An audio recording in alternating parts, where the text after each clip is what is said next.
gonna open. Ayo. It's not bottom. Like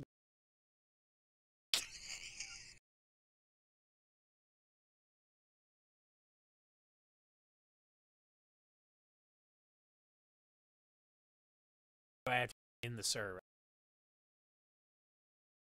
I don't fucking know.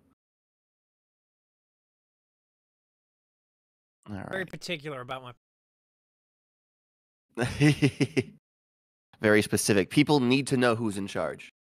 Yeah, they do. That's why when I run games, I like have to do this. I've changed my mode enabled. Yeah, it's not capture. And then it goes to streamer mode. I don't.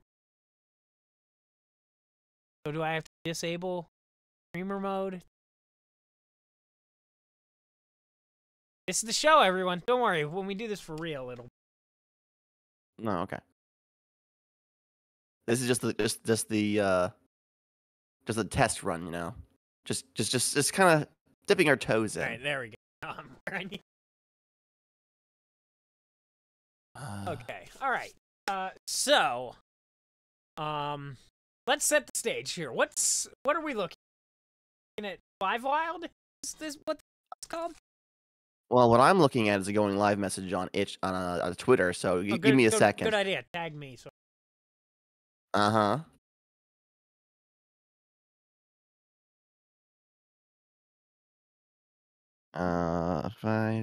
Let's set the stage. I've been up for about 2 hours now and working. Congratulations. I like that yours is 4:3 and widescreen. Yeah, so in order to make my phone work as a webcam, I had to download a program, and the guy's like, "Listen, we all gotta make do in this economy. If you want a proper widescreen, you gotta pay me money."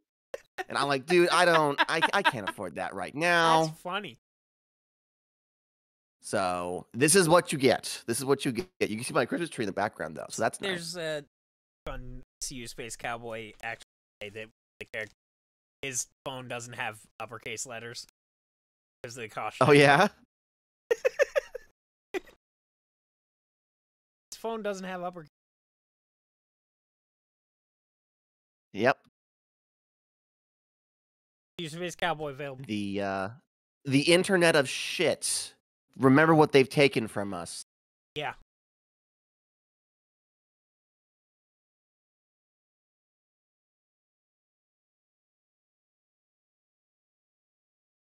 And a link card on Blue Sky.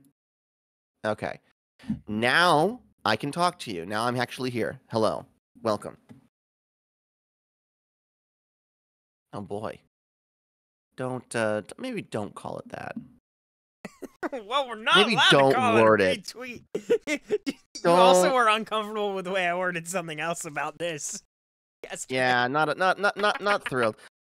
Honestly, and this is not a this is me kind of getting a little ahead of myself. There's gonna be a lot of phrasing involved in this document. For context, I have read the first half and skimmed the back half. Yes. There's a lot of phrasing going on here where I'm like, ayo, oh, but it's all good. I like it. I'm a fan. And just to be clear, we are live, yes? Yes, we are live. Okay, good. Next minutes. Oh boy. Oh no. Posting in other Discords. You'll also have to forgive me. I am recovering from a cold. Yeah. Some little sneezy little coffee. Dying. That we are.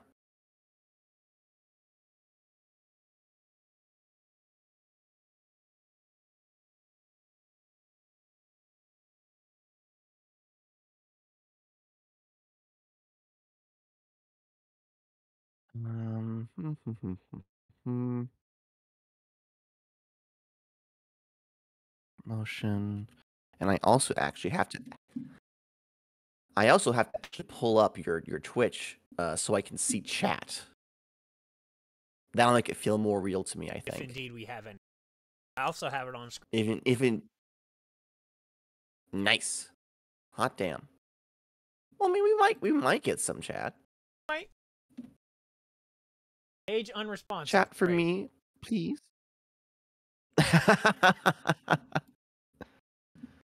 All right. So are we starting? I think so. Okay. Yes. All right. This is Fivewild. It is written by Sprinting Owl Designs, also known as Sprinting Owl Kumada. Designs. Oh, Kumada1.itch.io. Chaya.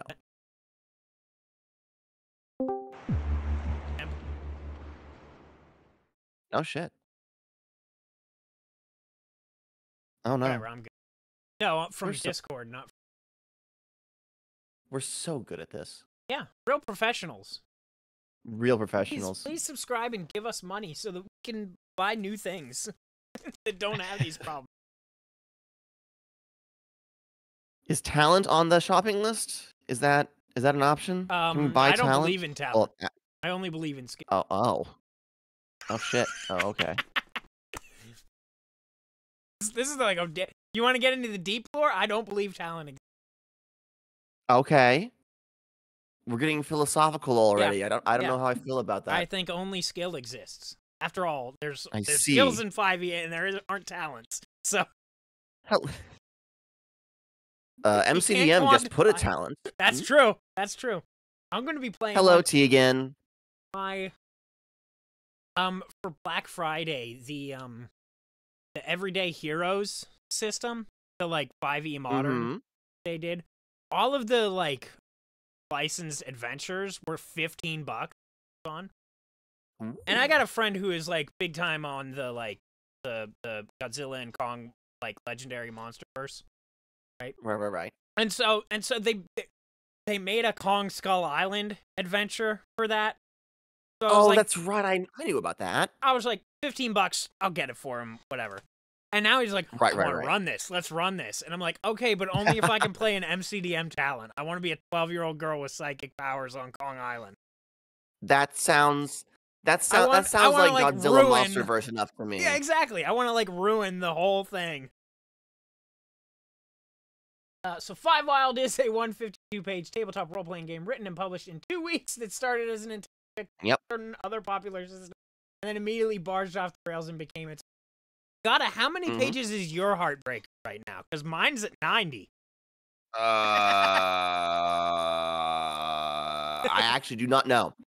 But I do know that my Heartbreaker did not start as trying to fix 5e, but trying to replace 5e. So seeing Heartbreakers that try to be their own original thing tend to hurt the most because you can see where, like, you can see the nugget where the designer started. Get it? 5e is, or yes, either where the designer realized they were just making 5e again, or where they gave up and said, never mind, I'll just shove 5e in here to fill in the gaps that I can't figure out. Like, those hurt to read. Yeah. This one, on the other hand, explicitly started out as, I'm going to fix 5e. I can fix this. So it has a very different vibe. That's where mine is. As of literally 3 a.m. this morning, I've thrown out about 50 of the pages. Oh no. I'm done. I'm not redesigning every class and subclass and all the spells in the game. I'm just gonna I'm doing one version of every class, and most of them are gonna be the 5e SRD. Tegan says, Gadda's Heartbreaker is infinitely long. No, Gadda's Heartbreaker isn't infinitely long. I just keep starting over and just copy and pasting specific sections. I have like 6 different Google Docs from every incarnation. So it feels longer than it is. So this is immediately the part that I like. Fivewild, fantasy adventures for Fivewild, the world's greatest Fivewild game. Yep. Right off the bat, you get the vibe of this. This game Kelly doing everything. This game takes itself as serious as it needs to be taken, which is not very much at all. Got artwork. This seems like. Yes, it is. Influences: the OSR, Five Torches D, Pathfinder, MCDM, 6E, and Bonwa. Which I hope. Mm-hmm. Content I warning, believe the violence, T in Guban is silent, but that's, well, you know. white. One Pass. thing that I do want to point out real quick, actually. So I in particular am not a big fan of OSR gameplay. I'm not a big fan of the ultra-violent sort of go out, kill things, conquire things. So a lot of my critiques on game design tend to come from that like moral standpoint. This game right off the bat establishes, content warning, violence, plunder. It knows what it's about. It's not going to try and like fix that part of D&D. It still wants to be a D&D experience, but it's just a mechanical alteration. So when I was reading this, I came from it from the perspective of, okay, this game knows that it wants to be about killing things and taking its stuff, and I respect it for that.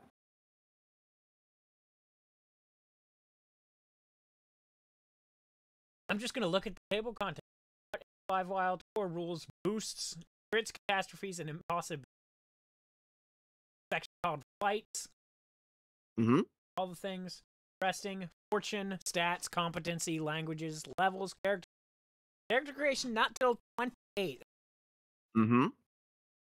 Organization in tabletop books extremely interesting as a layout person. And my first instinct is always like the very first thing should be, how do I create a character? Anytime that a game doesn't.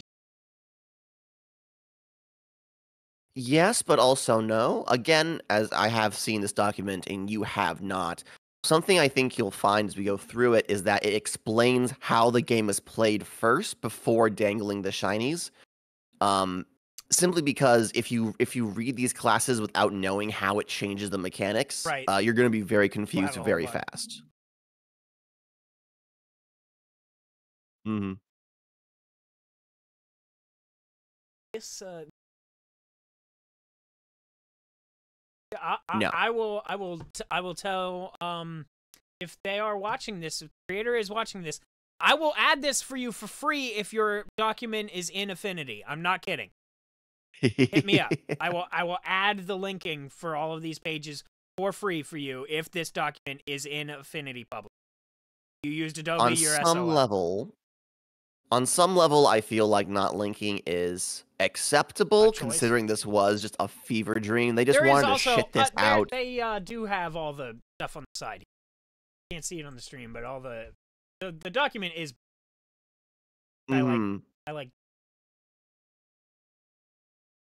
I go through a lot. Oh, you're having some mic issues on Slack. Popping in and out. Okay, that's my my filter. I have a noise gate on my thing because when I run my actual play, these very expensive headphones and very expensive microphone don't like each other. So when other people talk, it comes through the microphone. So I have a noise gate and a compressor on. Is that better? Oh. Well, you gotta say words in order for them to hear you. I asked at first. Is this better? Dead silent. Shut up. Compressor's on there now. I can also just turn the noise gate off completely. How do I sound, Keegan? Is my voice coming through crispy and sensual? Anyway, so what do we got here? What is Fivewild? Fivewild is a tabletop role-playing game. And tabletop role-playing is like a regular game, but you imagine kissing your friends. See, you're doing tabletop role-playing already. Mm-hmm.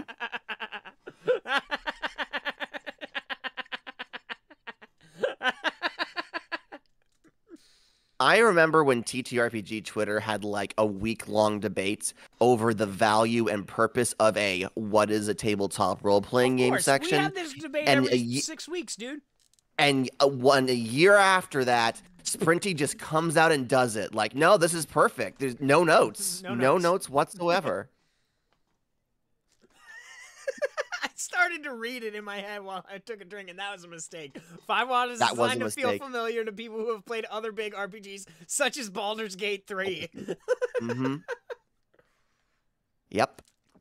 Oh my god. you can use Fivewild with other material for other big systems, although this shouldn't be taken as a statement of compatibility. It's just one of many things you can do, such as crossing the street or eating a pineapple.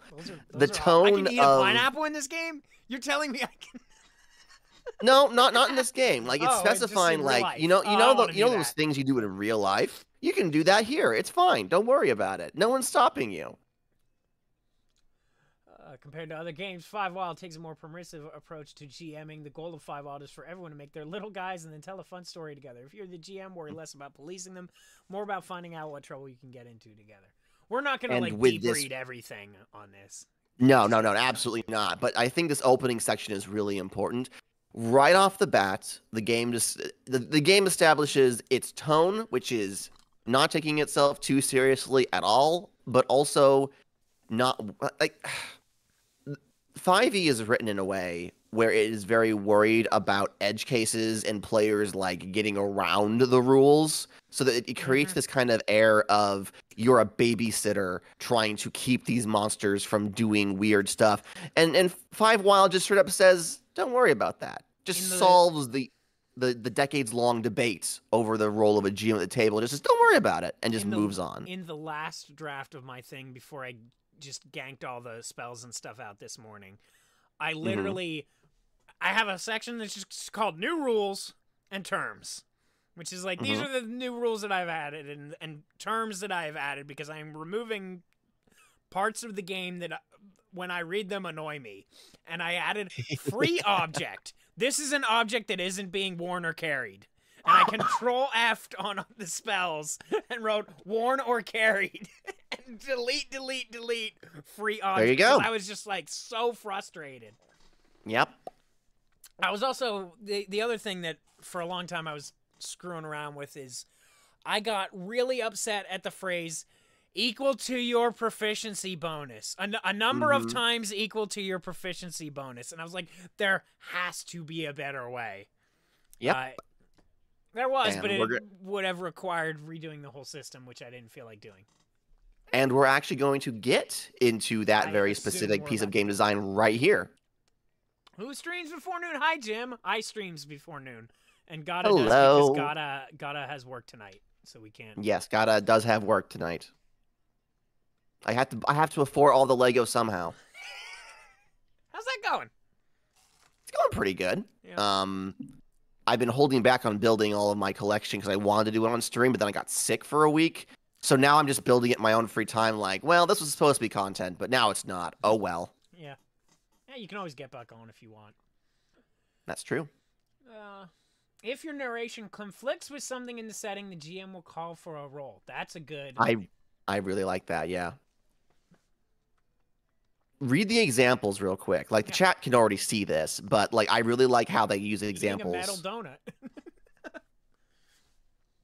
So what happens throughout this document is they'll do a single example. So and then they'll do kind of like a callback and twist. So you can freely narrate what your character is doing. Examples: breathing, walking upstairs, eating a donut, pining for a hot Gladeborn man.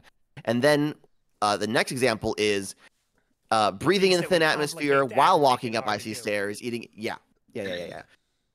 So it gives both the it gives kind of like a scale from least to most ridiculous to kind of give people reading it like an idea of like a vibe of where in the middle, instead of trying to like litigate specifically you roll at this point or you don't roll at this point. It's like no.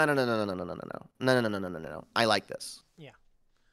D20 plus stat plus competency. That's whatever.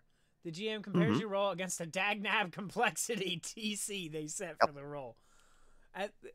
DC sounds so good, but the words that it is are so stupid. It's like the MCDM game is using TN target number, which is correct, but sounds so bad.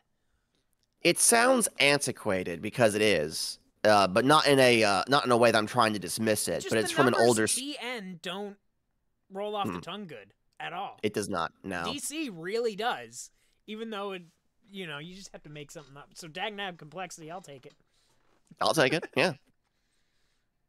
roll 10, DC is 10, you succeed. Easy is 10, 12, 15. We get it. On a failure, things get interesting. The GM says how. No failure should ever be perfectly neutral. Either the effort wastes time or uses up tools or creates an awkward relationship between characters or puts someone in danger. You can't think of an interesting consequence or failure, don't call for a roll. Either the player can succeed and does, or they can't. If this section right here could somehow be extricated and then jammed into the 5e player's handbook, it would solve so many issues I have with the mechanical system on its own. Like just this right here.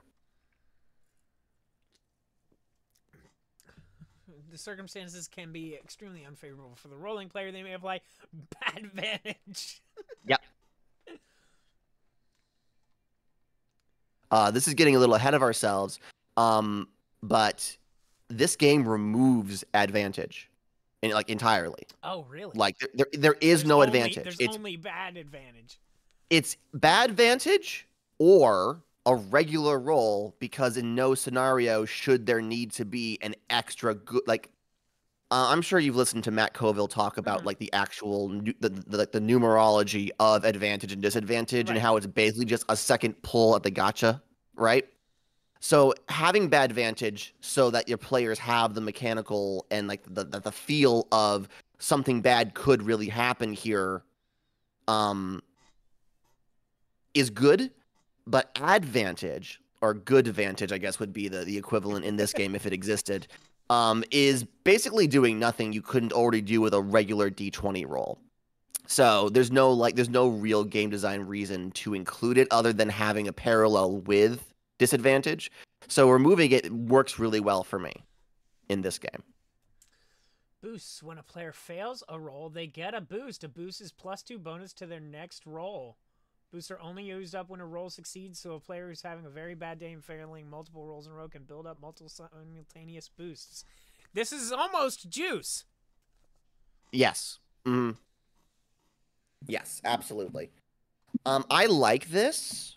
The thing is, I'm so poisoned by traditional D&D design and feeling, and the rocks fall, everyone dies mentality of D&D GMs, that when I read this, my first thought was, oh, so a player can just choose to roll their lowest stat and do something stupid repeatedly so they can get like a super boost. They want to but then the thing. Right. But then I stopped myself and I'm like, if you have a player doing that, it's not in the spirit of the game that we're reading. So fucking okay. That's fine. That's fine. Did I address this in Space Cowboy? Because I might.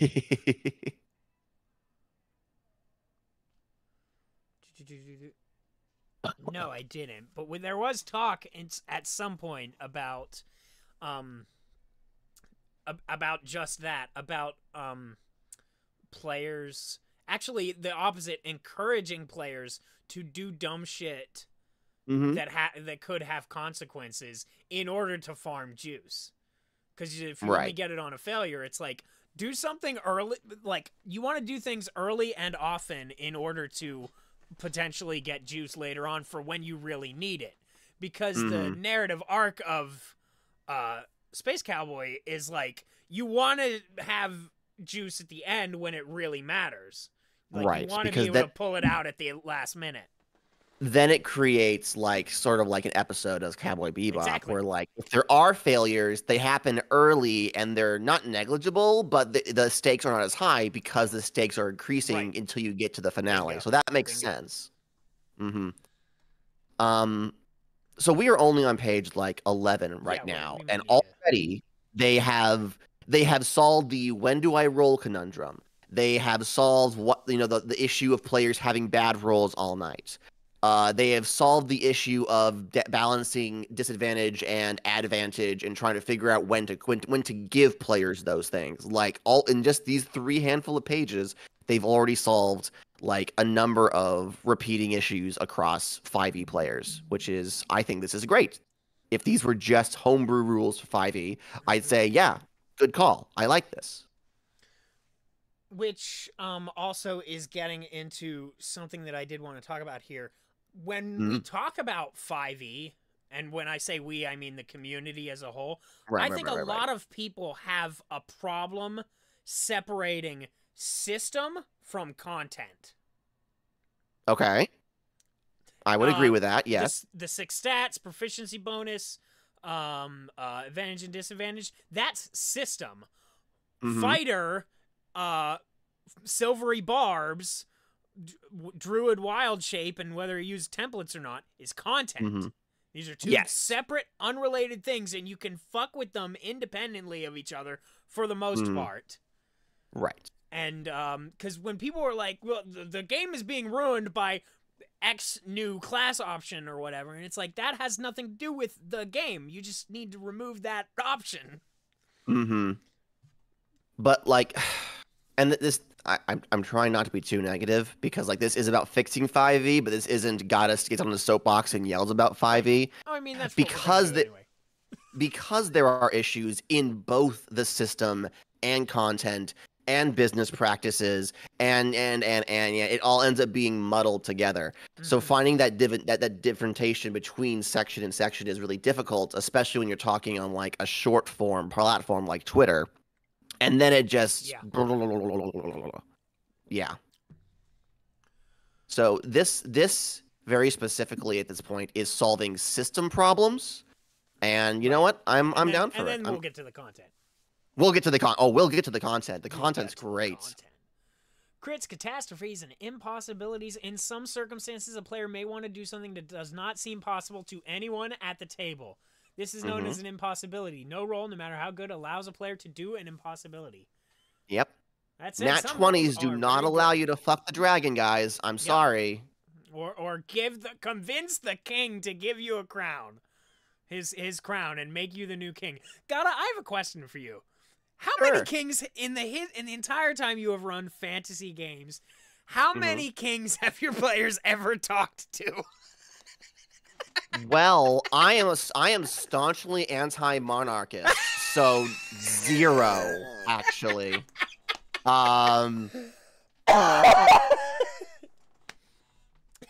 Conversely, I have introduced many individuals of great equivalent power, I suppose. All right, fair enough. But if any one of them said, "Hey, hey, vampire lord, who is in control of this entire like section of the country, will you turn me into a vampire so that I may have your power?" No one's done that. No one's actually asked for that, and I don't know what I would do if. That seems like that's a win-win for the BBEG there. That's right. He's down for that. Hey, what? No, bold of you to assume that the vampire lord is the BBEG in my games. No, they are queer and they are friendly. All right, that's the kind of games I play. All right, I've played too much Castlevania for that to work for me. Fair enough. All right, some rolls are very good. When a player rolls a 20 on the D20, this is known as a crit. Not only do they succeed, they receive additional benefits as determined by the GM.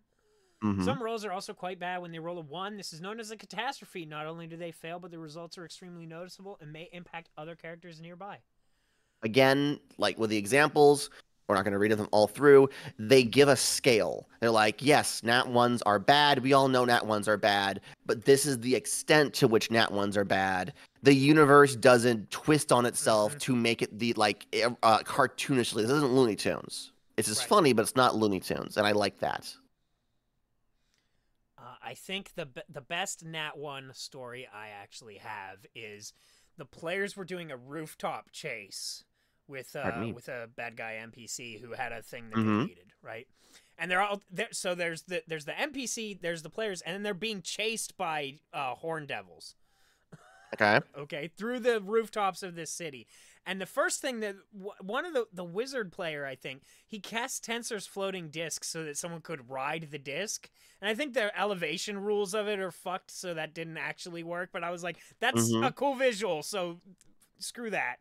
Because I also was like, you need to use your action in order to keep up with this person.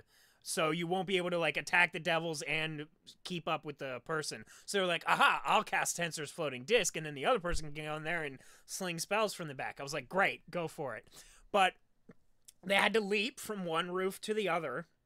and somebody nat 1'd, and so they fell into the room underneath where somebody was taking a shower. Oh no. And then they had to run through the entire apartment building trying to catch up to everybody else. See, that's good. That's so good. I think my favorite Nat 1 was the equivalent of Nat 1s, because I generally don't play with D20s. Involved a torch being introduced into a cave that was full of bat guano, which a player did a quick Google and said, "Oh yeah, no, this is like hilariously flammable of a substance." So ended up with a Looney Tunes Wile E. Coyote-esque burn mark on a cave wall as a player was thrown back. I didn't kill him, obviously, but like... Alright. If the player characters get into a fight, it works like this. Everyone rolls priority. This is a unique trait that every character has. Determines the order they have fight in, blah, blah, blah. This is pretty standard. Kumada has basically replaced most of like the bolded terms for 5e stuff when it comes to combat. Everything is pretty much the same except for one very specific choice, which I think we'll get. Yes, the top of page 14, the very first phrase. You want to read that out? Only players roll if a non-player attacks a player. Player rolls d20 plus defense against the attacker's offense. If a non-player uses a specialty or math rock on a player, the player rolls d20 plus resist against the attacker's spell force. If a player attacks a player, then both players roll. Yep. Like, this one decision just completely streamlines not only well, primarily the amount of waiting that players have to do between turns. If they also have to roll when they react to the enemy's turn, it makes the players feel like they are doing more instead of just waiting, which I really like. Yeah. My game Crawl is very similar to this, except monsters do get turns. But then, actually, no, that's how it is. Yeah, they get turns here. Yeah, no. My Heartbreaker, also. Monsters get turns, but... I don't. Oh no, Crawl is not my Heartbreaker. Crawl is another thing. Crawl is the fantasy version of Space Cowboy that. Wow, I dropped that. That I've been working on. But the other thing is that besides just they can roll defense in mine, but they can also counterattack with their normal melee stat, with the consequence for failure being that you take damage anyway. So there's the game of like, how do I want to stat out my character? Do I want to go up on melee, or do I want to like get armor and stuff to make myself good at like tanking damage? And also has a little bit of that when a player is like, how does counterattacking work? And I'm like, you start seeing the boss's attack animation, and then you like figure out like, or you're like, okay, if I interrupt him before this frame, then I'm gonna do it. Okay, see if you can do that now. Oh, you failed. Oh, then you took the hit. Literally like the Paper Mario action command. That and I always say Dark Souls. Okay, well, you like what you like, and I like what I like. I don't like, actually. Oh, okay. I'm very bad at those games, so I don't. The combat. Oh, sorry. No, Go ahead. I was just gonna talk about how I don't do good on Elden Ring. And I've been stuck in the same I could never area for the entire game. I could never. Okay. Here, let's deal with the dying. When a character's HP is reduced to 0 or below, it resets to 0, and they take a doom tick. While at 0, characters can't act, miscellaneous, react, or maintain, and their pace is halved, rounded down. Furthermore, they take another doom tick at the end of their turn, and whenever they take more damage, if they take more doom ticks than their doom tick capacity, they die. They're healed to 1 HP before they return to the fight. Doom ticks stay ticked, waiting for the character to fall again. Is that forever? I believe that there is there's a little mention of doom ticks in the resting or snoozing section. So you know, doom ticks. I believe doom ticks can be removed. But I don't think in like base 5e, once you get up, I don't think you hold on to your death save failures. I think they go away. So this is nice. This adds a little bit of extra It is a popular house rule to keep them.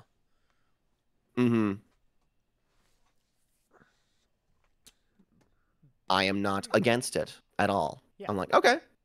It means that you don't have instances where you go up and down and you spend the entire combat just barely dying. Which I don't mind as much as some other people, but yeah, no, some people fucking hate it. I'm not a big fan of it myself.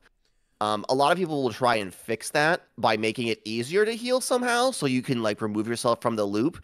This game just says no, you just fucking die. Like if you're in that situation, you're just going to die. My thing is, if you really don't like it, just make people die at 0 and maybe give them 1 death save. And it's like, okay, you're unconscious now, save or die. Period. But a lot of for some reason people are too. They don't want to do that anyway. Yeah.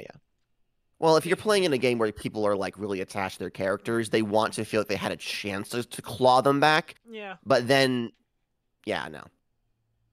5e is constantly trying to balance itself between being a war game about gritty combat and also being a game where your blorbos go on adventures. Yeah. And the urge to keep your blorbos safe while also making them be threatened means you do end up running into some weird interactions with the rules where it's some Looney Tunes shit where they go down, they come back up, they go down, they come back up, and just you take a step back and go, what are we doing? What are we doing here? And the game's like, I don't fucking know. I'm trying to be too many things at once. So, any combatant may spend an act to make an attack with each wielded weapon on a target within range, cast a held math rock, restore an adjacent 0 hit point character to 1 hit point, make a move or a miscellaneous. Any combatant may spend a move to move a number of tiles equal to your pace, move in a weird way such as leaping or climbing, stand up from prone, attempt to hide, become immune to react attacks until the end of your next turn. Don't read this one. Just look at it. Even in a game that's trying to fix 5e, we have to fucking figure out how grabbing rules work. And I think there's something beautiful about that. Even Space Cowboys grapple rules are fucked up, dude. What is it about role-playing games and not knowing how to fucking grapple people? There's two things that are happening, because I think people hear grappling and they imagine like a Brock Lesnar rear waist lock or something like that, and it's not that. You're grabbing a guy by his shirt collar, and that's it. But even, where's the grappling? I've restrained someone in Space Cowboy. It says hold someone in place, handcuff them, tie rope around them, etc. 10 plus, you fully restrain them. 5 to 9, you are wrestling them. Make another attempt, and 1 to 4, they escape your grasp. So that is about the simplest I could make it. That's about as simple as you get, man. Unless you want grappling to be of no use whatsoever. It's the balance. Yeah. Make a miscellaneous. Any combatant may spend a miscellaneous to ready a weapon or item, use an item, drop to prone, interact with the environment, write down a trigger if a foe comes into view, and set aside an act or a move. If the trigger is met before your next turn, you may immediately interrupt that act or move. This one I have a criticism about. Oh, yeah? Can't we just delay our turn? Just get rid of this shit. Just be like, can I just go after him every turn now? Okay. I like the idea of having to spend a miscellaneous in order to like prepare or whatever. I understand like the design logic behind it, but at a certain point, if you are playing that highly tactical a game, you shouldn't be playing a 5th edition rewrite, in my personal opinion. Yeah, probably. What I do like, however, like if you do have to spend a miscellaneous in order to prepare, you can convert your action or your move into a miscellaneous. So you can choose how you spend your 3 resources here. I really like how these convert from one into another. So an act can become a move or miscellaneous. So you can do 2 moves or 2 miscellaneouses by sacrificing an act. I do like that. Where does it say that? So the very last line of each of the 3 options says, any combatant may spend an act to make a move or miscellaneous, and then a move can be converted into a miscellaneous. So if you want, you can do 3 miscellaneouses in a single turn and not feel as though you wasted an act or a move. Right. Okay. Which, from a play feel perspective, That's very smart. Make a single attack with one character that moves through your range without attacking you first. Maintain to continue effect of a math rocker specialty with the maintain. So keep concentration. Oh, you have to. Oh, you spend your maintain. Okay, that's interesting. Mm-hmm. So I they're believe just in further codifying concentration is what it is. Yes, and also making concentration be not interrupted by your other actions. It isn't in 5e.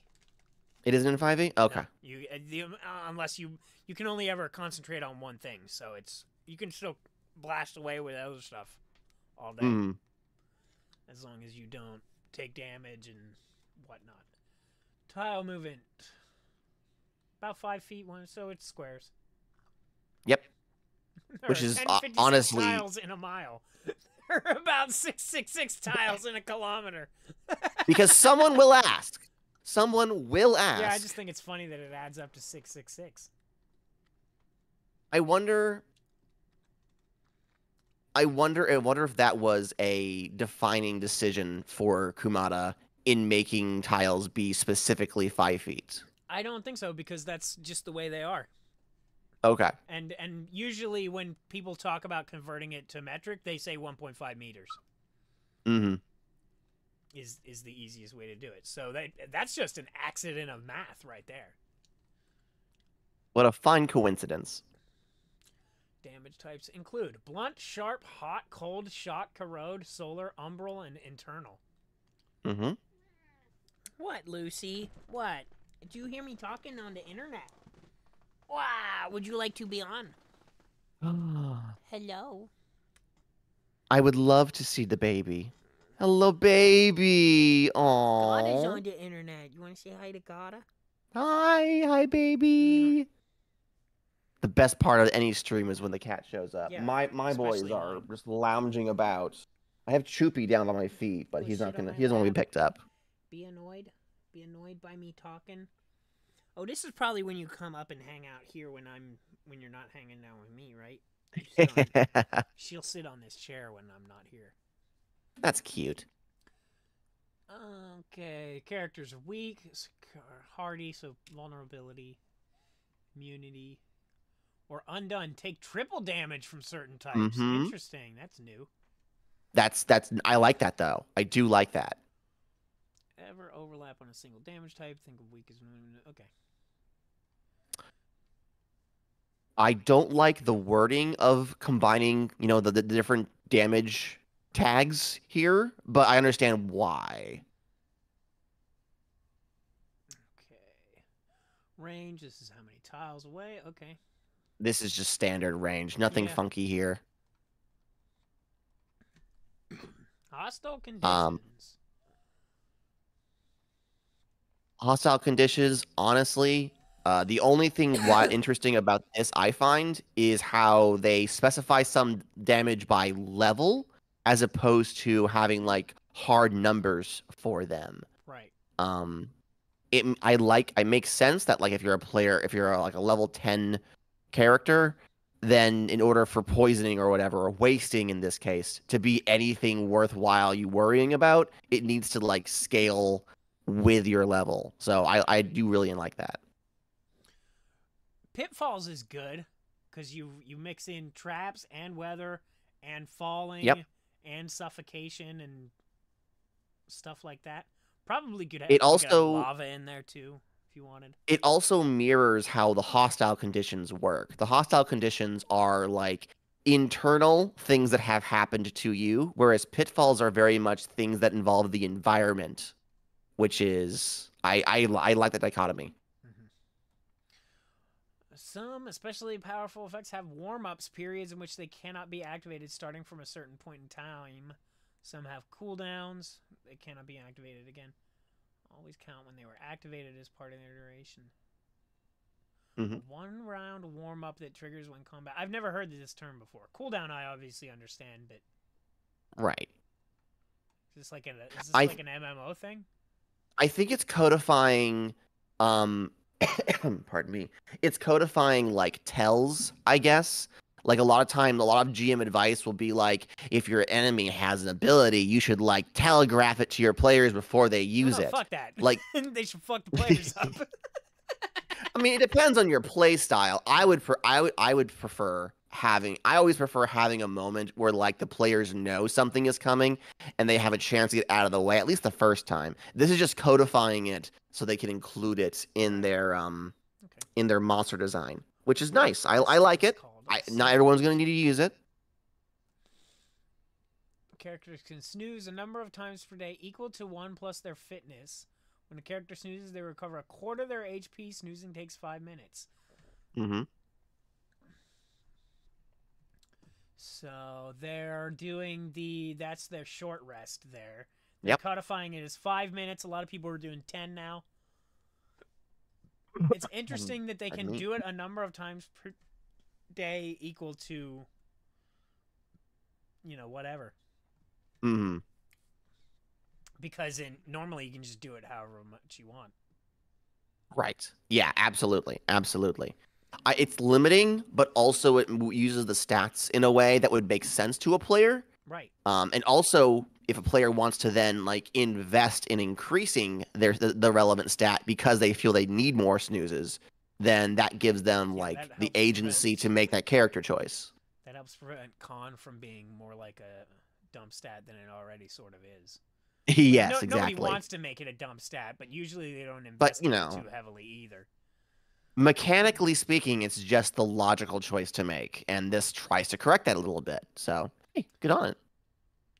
Attaching that you must consume a ration and have water to long rest. That's a pretty popular house rule these days. I think the EN World Advanced 5e is doing that.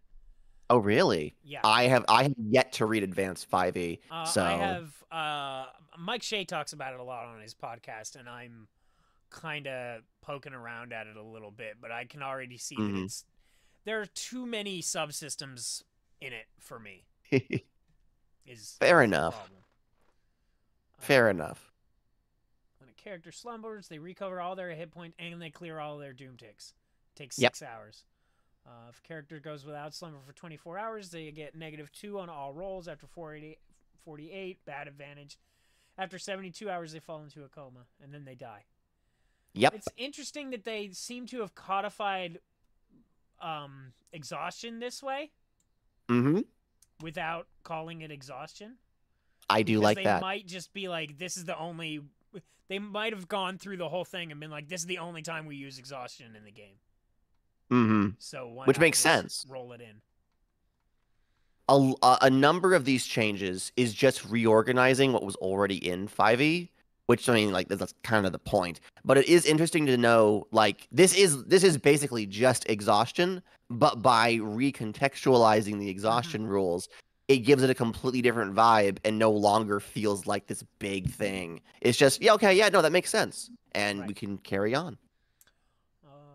Fortune. Now this is nice. Is a unique pool that only player characters have. It represents their innate and screw it. It's there to keep rules from feeling passive and bad. fucking mint. At the start of each session, they gain tokens equal to their fortune. Any player may spend a fortune token to reroll anything that affects them. Players discard. So it's their way of doing inspiration. They're like, just give it at the start of the session. It's fine. Right. Which I have yet to encounter a good inspiration replacement that just straight up says remove the GM from the equation. It's always fixes trying to like make it easier for the GM to know when to award inspiration, which doesn't solve like the innate issue with it. This just straight up says fuck it. It's automated. Yeah, just give it to them. Just give it to them. Don't fuck around with it. Let them reroll when they want to. Just do it. Why not? What's going to happen? No one's going to come to your house and tell you you're wrong. I tried to have the players do it to each other. Yep. And they just kept forgetting to do it. Yep. So. But if you hand them a small pile at the start of each session, then they physically have that resource. They're like, oh, I want to spend this. I want to have less of this. Yeah. Oop. Hello? Camera? Okay. Okay, stats. There's 6 stats. Everyone has them. Yep. This is your basic capabilities. Force is how brawny you are. So fitness is how hardy you are. That's constitution. Finesse is. Oh, I get it. They've separated the physical and the mental with F and I. Yep. That's cute. That is very cute. I like that. My only request, and this is not going to be, this isn't a serious request.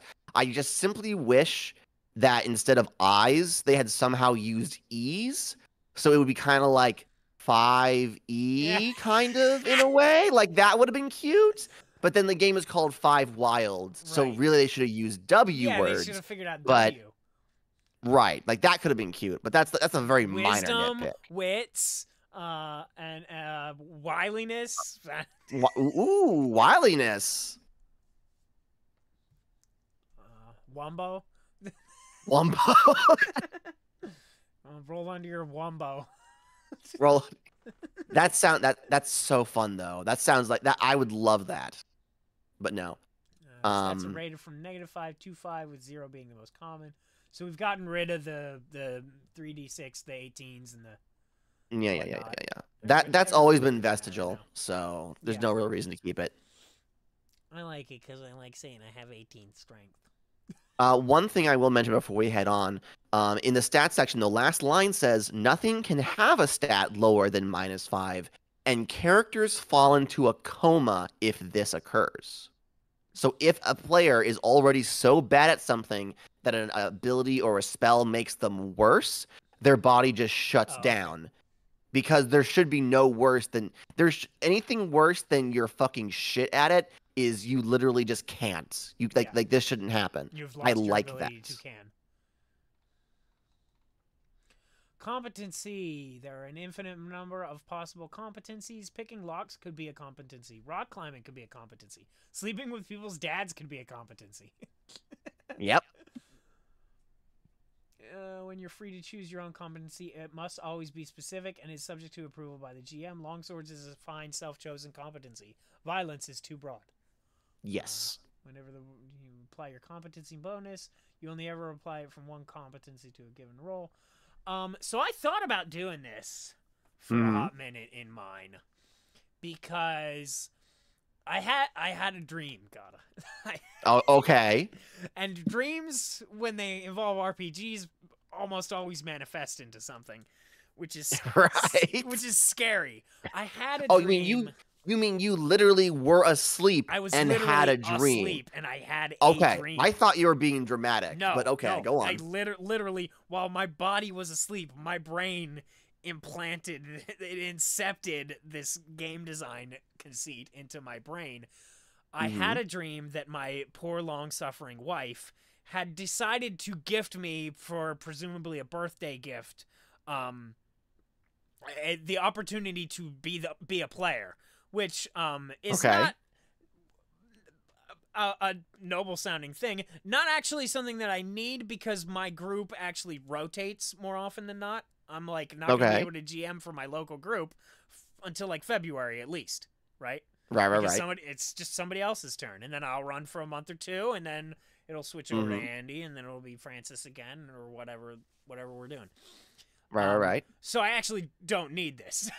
And the other thing, because this shows what it is. So my wife hires a company that like puts on the show for you, right? Okay. It's not just someone comes to your house and runs the game for you. They like it's not like theme your house and decorate it as like a thing. You know what I mean? It's like it's an immersive experience.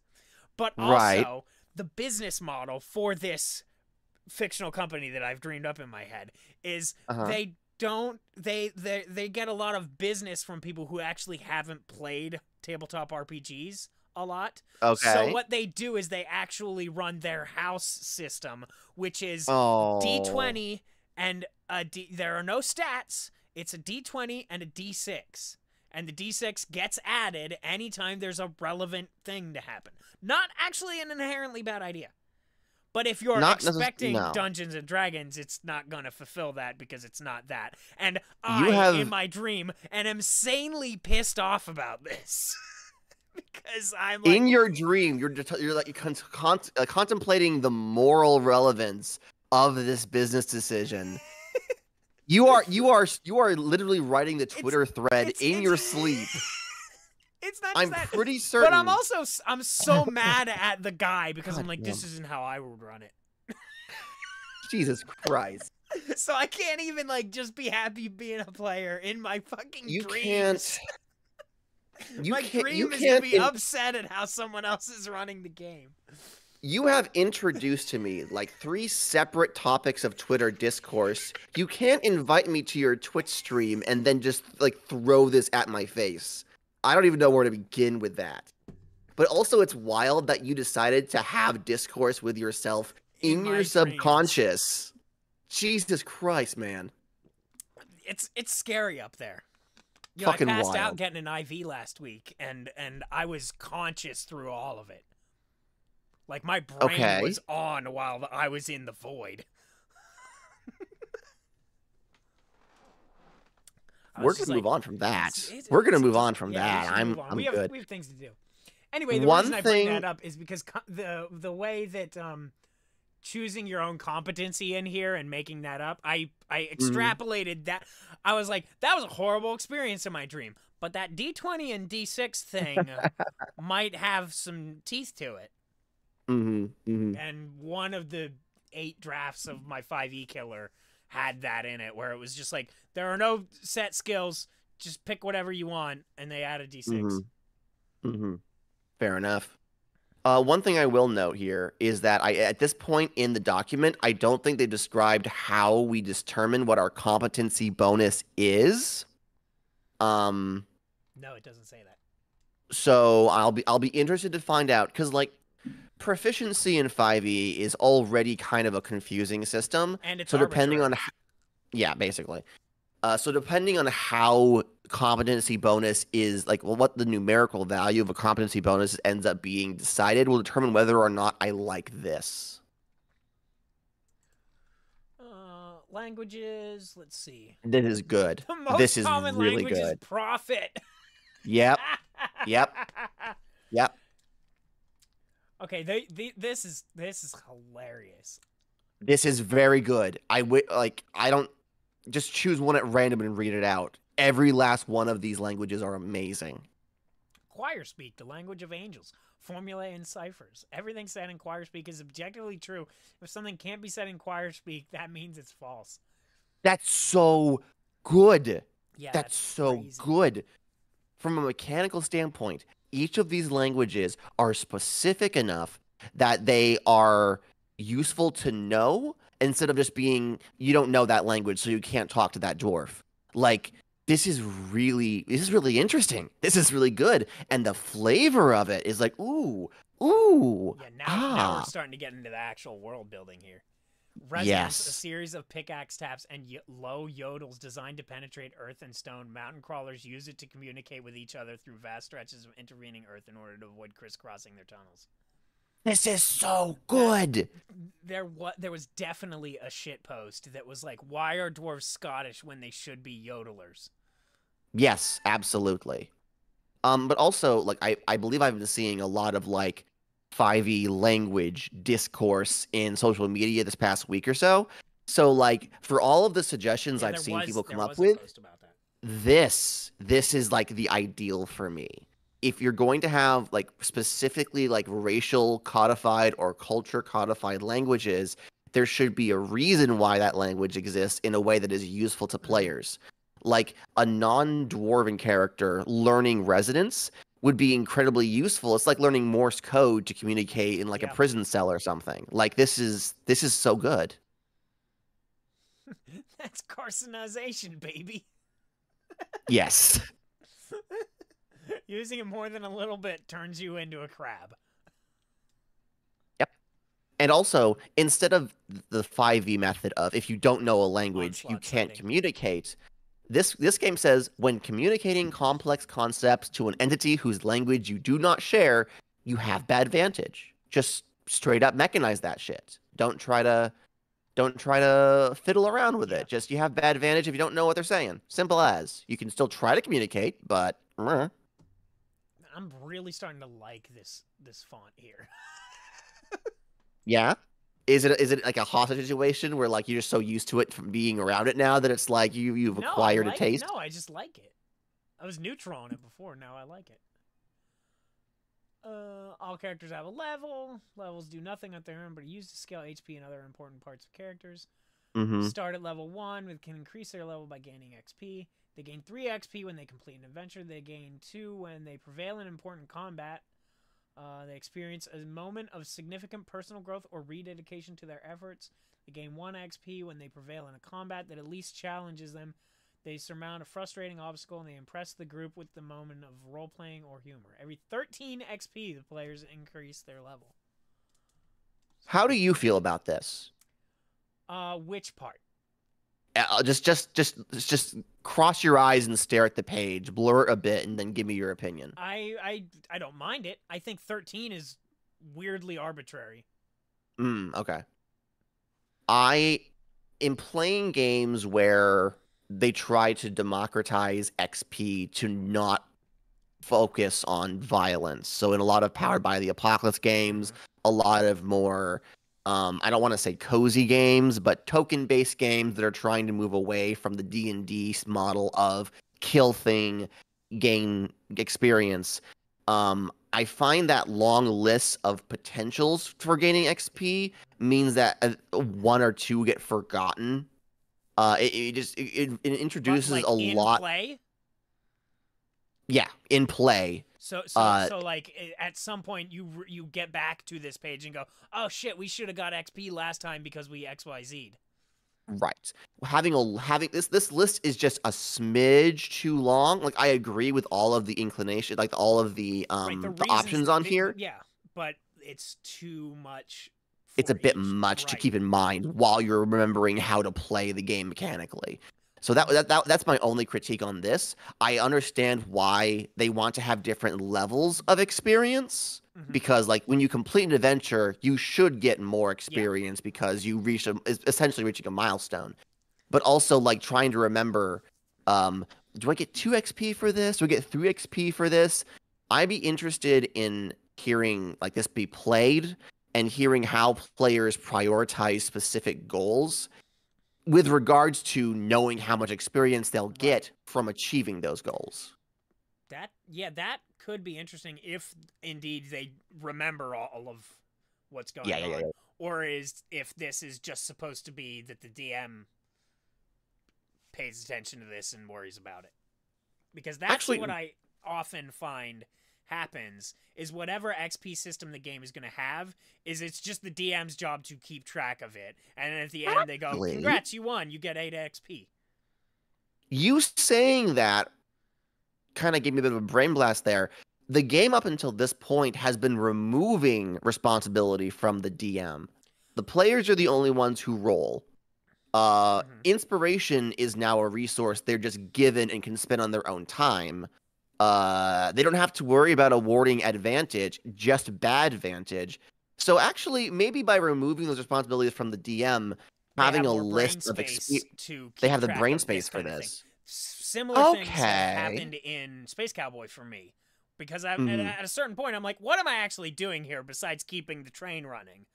I can actually load a little bit more keeping track of things mechanically in that case because I don't have to roll anything, so I don't have all these numbers floating around in my head. I don't have to deal with any of that. So I can keep track of like a whole sheet's worth of bullshit if I need to. Okay. So maybe I'll retract my critique a little bit. I need to see how this works in play with regards to are the DM players load. Keeping track of this, or is the DM doing it? It doesn't specify on this page, so who knows? Yeah, I'm sure that's possibly a stylistic thing too. Because like in games where XP is tracked, who normally does it? Like I'm in an OD&D game right now on Wednesday mornings, and we are all individually have to keep track of our XP because it's sort of an open table situation. So we all have different amounts of XP. Traditionally, I believe how D&D like 5e wants to do it is that like the XP is like the same because everybody's assumed to show up and it. Right, but it's like the DM hands out experience relative to the monsters they've killed, and then it's up to the players to add it to their sheet. Right. Or, well, there's that, but then there's also the school of thought that is like, okay, great, you guys finished the thing. Here's all the XP that you got throughout the thing. That is true. I have seen that. That's not...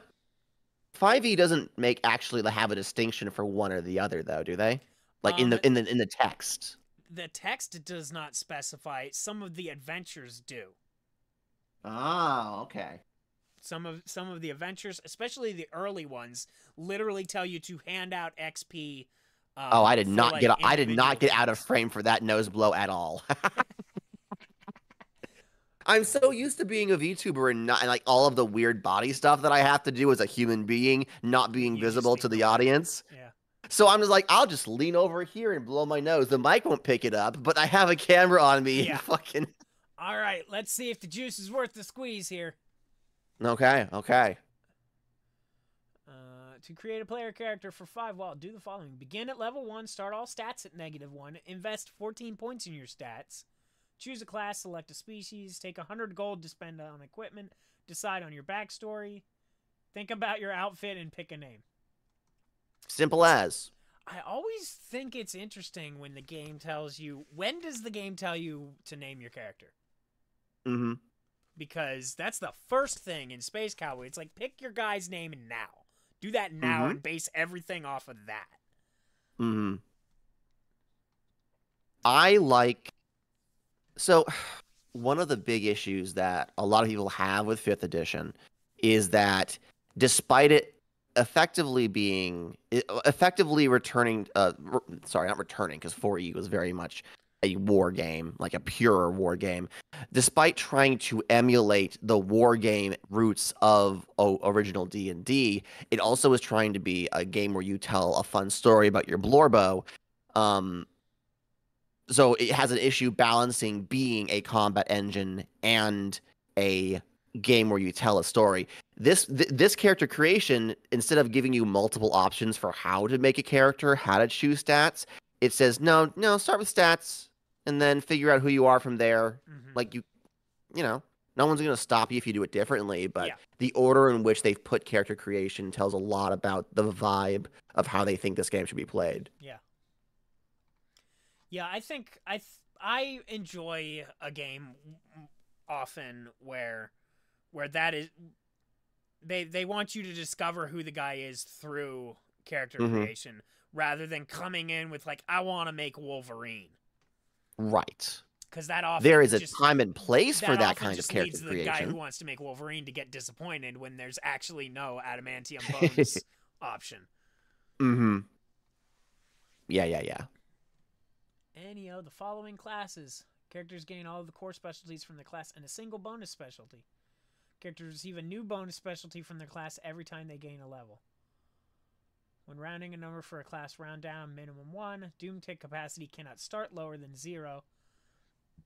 HP cannot start lower than 1. Simple enough. This art is funny. I don't know why. It is. It's very good. Kumada has chosen some very nice art. It's all public domain too. So fucking. All right. So let's try and figure this out. Arcane. This is where I stopped reading and where I started skimming. So this is going to be news for me as well. Yeah. I figure we'll like dive into one and then go past from that. Can I suggest which one we dive into? Yeah, sure. If you've got a different one. So if you scroll down to page. I assume these are gonna be. Oh, are they all? No, they didn't. They didn't bookmark all the individual classes. Yeah, same. If you scroll down to page 43, can we go into that one, please? Pretty please. Are we not doing phrasing anymore? Phrasing. I did a spit take when I saw that one. I was drinking and I had to like put my coffee down because I was like, holy shit. Prefer the more neutral term pack mage. Okay, but I need you. I need you to go to page 44 and just read the titles of the bonus specialties. Oh, I'll get there. I'll get there. I want to. Okay. So fortune is the inspiration thing, right? Mm-hmm. Okay, so the different classes start with different amounts of that? Yeah, they do. That's interesting. That is interesting. Okay. 3 plus fitness plus level. Tegan, shut up. Shut the fuck up. Can't believe they found Gadda's class. Mine too. Silence you. Priority level divided by 3 plus interpretation plus 3. What is priority? Oh, that's initiative. Okay. Yes. Okay, so that makes sense. This is I also like how, actually, do other classes use a different stat for priority? Or is it the same for all of them? I am scrolling quickly and I'm seeing them all use interpretation. Yeah. So maybe, I imagine you could have a class where that's fiddled around with a bit, but I think so far in this base document, they all use the same stats for everything. Here and that might be a thing. Ooh, okay, good point. The choice between whether to use Dex or some relevant mental stat for your initiative is so interesting to me, because it reveals something about you, which one you pick. Right. And in my game Crawl, you just use you pick whichever one's highest, because it's like, okay, I don't actually care. I think turn order is arbitrary. I think we could pick the fucking names out of a hat like Troika. It doesn't matter as long as everybody gets to go. I think that deciding whether or not dexterity or some mental stat is used for your initiative system says a lot about not just the player character, but also how the player wants to play the game. And there is no mechanical investigation of that choice in most 5e games / Heartbreakers. It would just complicate priority more than it already is complicated.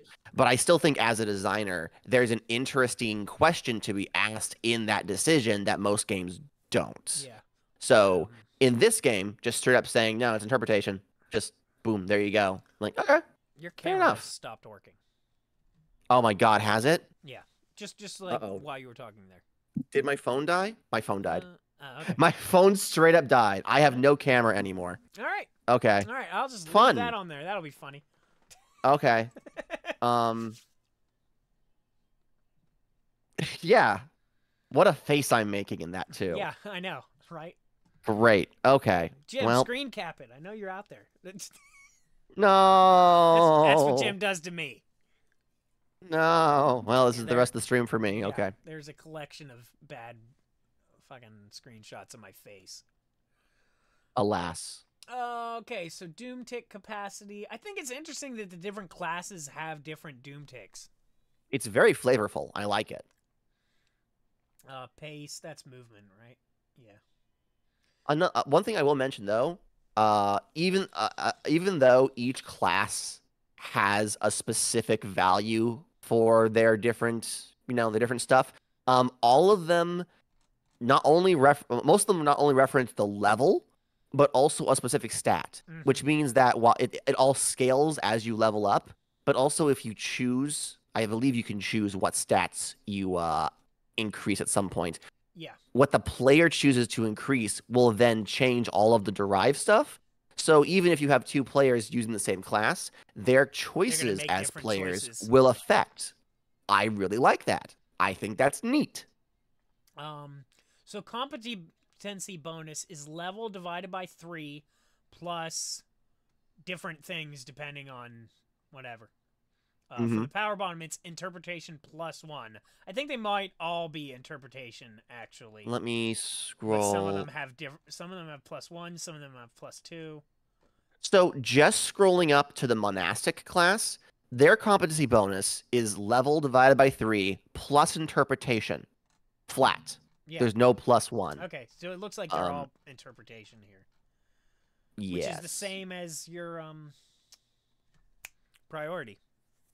Interesting. Which is Neat. Yeah. So it's all based on. That is so interesting.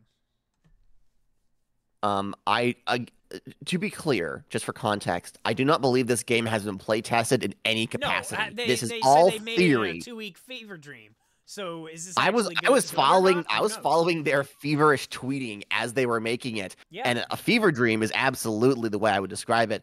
So maybe there would be tweaks if this thing were to be physically played by somebody. But this entire game is just theory at this point, which is fine. Sure. I mean, it's also free, so what are you going to do? Complain about it? Right. Hey, this thing I got for free didn't work. It's like, what are you doing? Okay. Gift horses and mouths. Yeah. Pay me to fix it. Okay, so the core specialties for the power bottom. We have Fearsome Caster. Can freely create at no cost level times 30 gold worth of math rocks from the elemental and profane lists each slumber. These math rocks are not saleable, and you have not used by your next slumber automatically deactivate. Okay. Sugar Daddy. We have yet to explain what math rocks are. I did so read I'm them not from the preview page.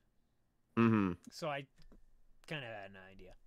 Oh, okay. A powerful force watches over you. Tell the GM what it is. It can talk to you, and it will sometimes try to urge you towards a specific course of action, but it won't control you. It recognizes you as an independent person, just like spoiling you.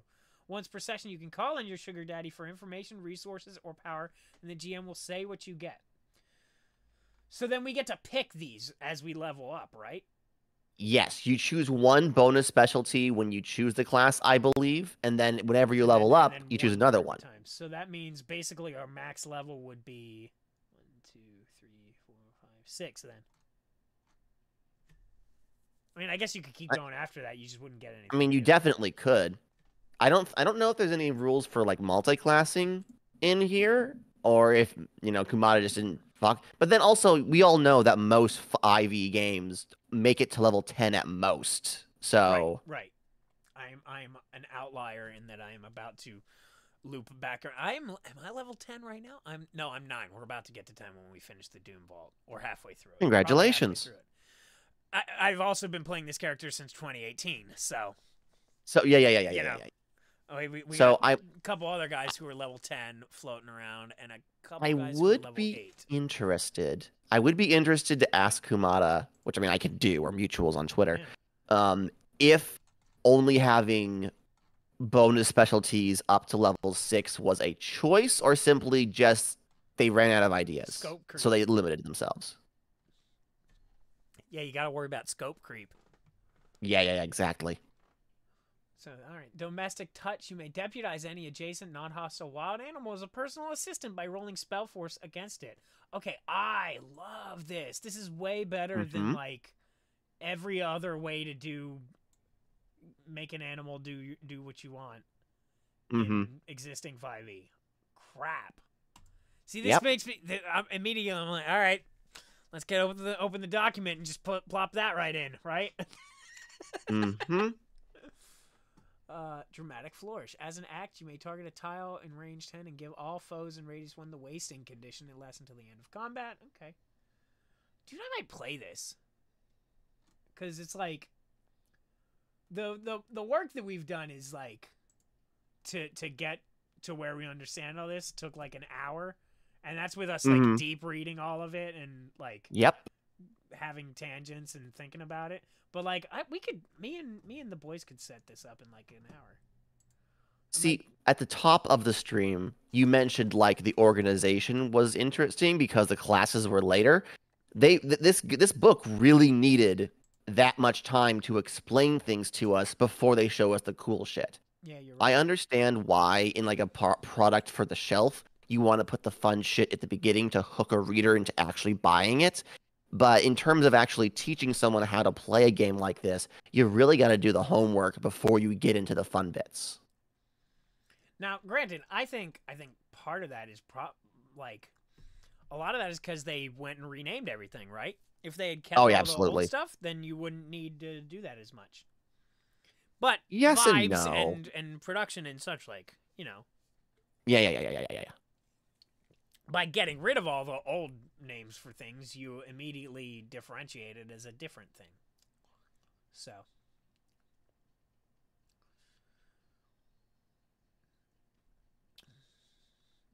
From me to you. When an opponent confesses their real reason for fighting you, you can spend a fortune token. If you do, combat pauses, and you may have a detailed mind-to-mind conversation with them. You may not make rolls or try to trick them during this conversation, but they will listen to you earnestly. If you convince them to, they will abandon combat or even join you. This is the Metal Gear Solid boss of I like how it's mechanizing fortune tokens, which is like some other games would give each class a specific class resource to spend. This one is like, no, they have a resource. We already have that. We already have that. It can be used for multiple things, class specific or just to reroll whenever. And it gives you at least one ability that uses it specifically. Like this is cool. I like this. Priest.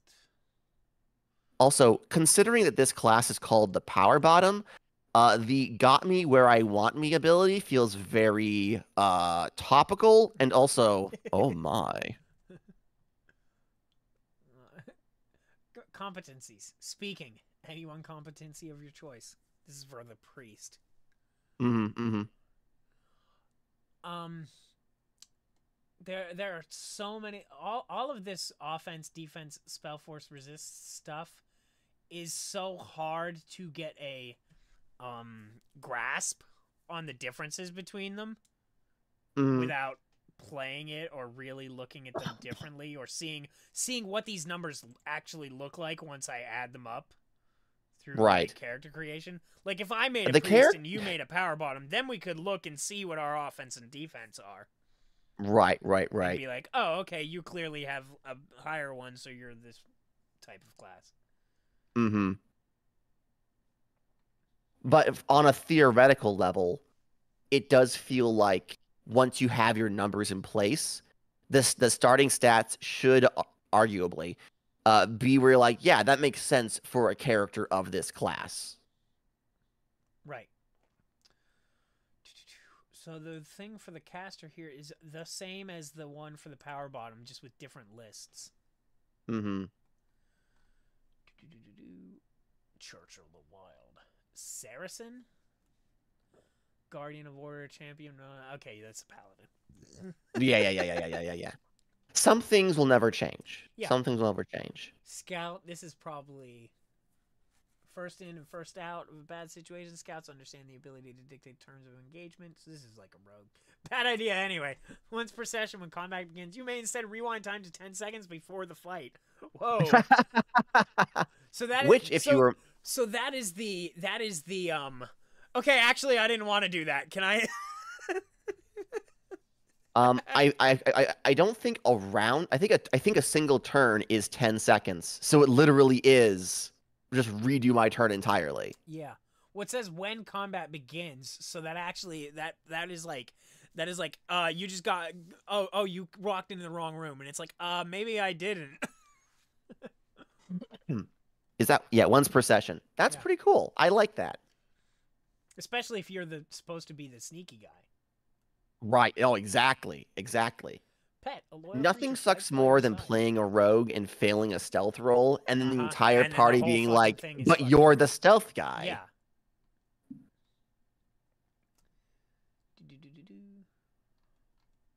Tinker. Tegan, this is not my stream, so I don't have to pretend to be a reasonable individual. I have stories for you, Tegan, that I do not want out on the internet. Troubadour. A lot of these have a lot of... Yeah, War Guy. A lot of these have 5e comparisons in terms of classes. And nothing wrong with that. Like, Wellspring is obviously meant to be the sorcerer. Oh, actually, here's cross-classing on page 58. It's 2 lines. It's two sentences. Innate casters. Oh yeah, it's at the bottom of another class's page. Just kind of thrown in there. You may take a course, so it's like just take one of their features. It doesn't make you. Yeah, it doesn't make you mess around with your stats or anything. it just says, yeah, you want to have a little dip, yeah, have a little something when something. You've designed the classes this modularly and like not based on scaling power level or anything like that, then you can actually do that. The problem with trying to do that with 5e is that everything is front loaded and shit. Yeah. Also in 5e, there's like, in order for the cross class to be worth anything, your stats have to be at a certain level. So they have restrictions on, well, your stats must be this to cross class into that. And this game just says, fuck that. Just get one of the cool doodads and move on with your life. You're fine. I've been enforcing multi-class restrictions on single classes for 3 years now. Really? Okay. Yeah. I mean, it all started when a guy wanted sense. to make an 8 charisma warlock. Oh God, what did I played a 5e monk in a game that ended up being more about wilderness survival than anything. It wasn't pitched to me like that. So I just let the numbers fall where they may, because I'm like, I'm going to roleplay a character, and if he's bad at being a monk, he can be bad at being... He was bad at being a monk in a game where he really needed to not be bad at being a monk. Well, this so solves I get that. some of the questions we had right here, where they just tell you how to make your own, and they immediately tell you every... Do I have a... I think my mouse has a... Yep, it's got a hair on it. Interesting. Hold on a minute. Okay, so the second page of making your own class. Oh, hey. Now, take 6 design points. You may use 1 DP to do any of the following. Or you may gain DP. Okay, this is really useful. Yeah. Now, so here's my question. Did they design like 2 or 3 of the classes a couple times and then extrapolate out this math? Or did they start with the math? That is fascinating. That is absolutely... For core specialties and bonus specialties, come up with whatever feels appropriate. In general, each specialty should change how the player plays in a meaningful way without being too complicated or hand-waving an enjoyable part of the game. You'll have to eyeball it and also test it in play. Oh, hey, bold words you. for someone who has yet to test any of this in play. Literally bold. In general, if the player most likely to play the class lights up at it, you've done the right thing. Fair enough. Okay. Species Angel Brat. All right, that's pretty good. That's pretty good. All of the flavors. Okay, so did you read any of these? No, this is new to me, but I need to admit something, okay? Uh-oh. There are a handful of game designers on the internet who I would consensually make out with sloppy style for how good they are at designing games. Kumada, again, consensually, you are on that list. You are on that short list. Reading through the homebrew section here, the fact that they included a homebrew section is just moi, chef's kiss. Very in the spirit of 5e. Like, people who play 5e want to homebrew it. So in a game that's trying to, like, fix 5e, just straight up having a guide is just like, of course, the most obvious decision. And all of the flavor stuff is just, please. I'm like face in my hands, kicking my feet behind me, going, yeah, go on, tell me more about these world building decisions you've made. Just fucking mint. I love this shit. Stat bonuses from species can take stats above 5. Ooh, okay. That's interesting. It's interesting, and it's also interesting that they're just straight up like, no, the species can give you stat increases, because there has been a lot of moving away from that in the design spaces. Like, I know I think RPG, at least right now, doesn't do any of that. The core issue with Dungeons and Dragons, including stat bonuses or scat, or the opposite, scat I guess. Bonuses. What are we talking about? For You said scat bonuses. Oh fuck! Sorry, like, no. What the fuck are we talking about?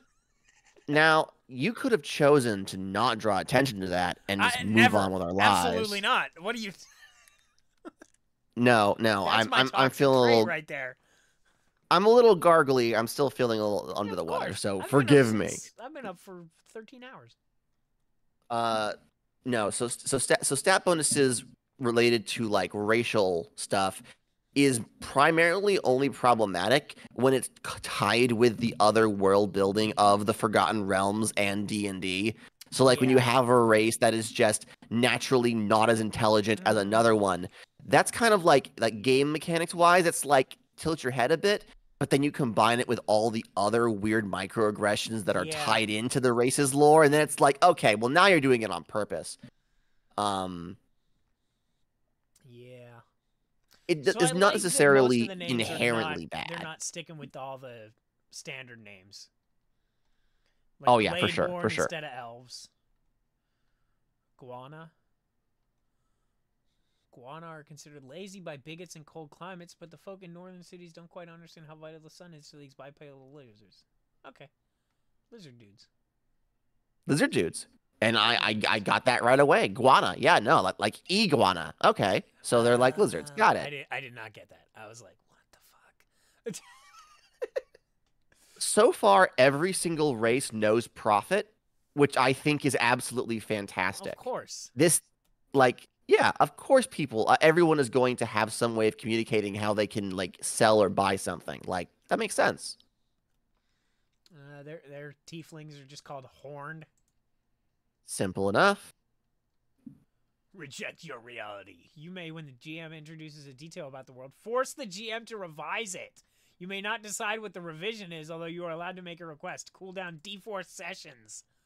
That's cool. Whoa. That's funny. That's cool. That's powerful, but also, like, see, in my it's games, literally like, you won't be able to do this for like 2 weeks, dude, if you do it again. Right.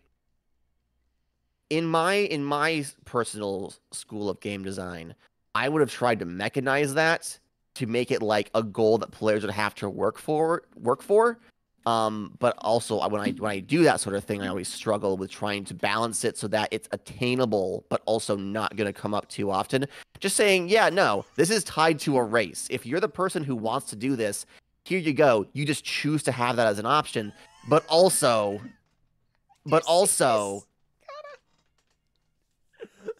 what? Hello? Read this one. I'm sorry Lady, to cut you off. A type of featherless biped, sometimes broadly. Behold, a man! Behold, the lady! Behold! A subset of the a subset of the species, slightly less prevalent outside of the homesteads of the ladies, is called men. I get it. Jesus, that's fucking Christ. funny. That is funny. Consensual, sloppy style, Kumada. Call me. Specialties, fortunate daughters. Jesus Christ. This is so good. Fuck. Ooh, Pack Bond. Whenever an allied character suffers a doom tick during combat, you increase all damage by +2 till the end of combat. That's actually really cool. So, a recurring issue in game design spaces, especially fantasy games, is how to make humans worth including without making them, while still like having them. Adding fortune, adding a competency in rushing in without thinking, and Pack Bond, this is good. I like this. Yeah, this is a pretty good one. And it also avoids the oh, you just pick a feat and you get some skills or whatever, right? You know, that seems to be the trend where it's like they're versatile. They can just do whatever you want. And it's like, I don't like that. Make them specific. We humans are social monkeys, and like the flavor of these specialties really makes them feel like a fantasy class on par with the demons and the angel brass. They're really lucky. They like to fuck around so that they can find out, and they don't like it when their friends get hurt.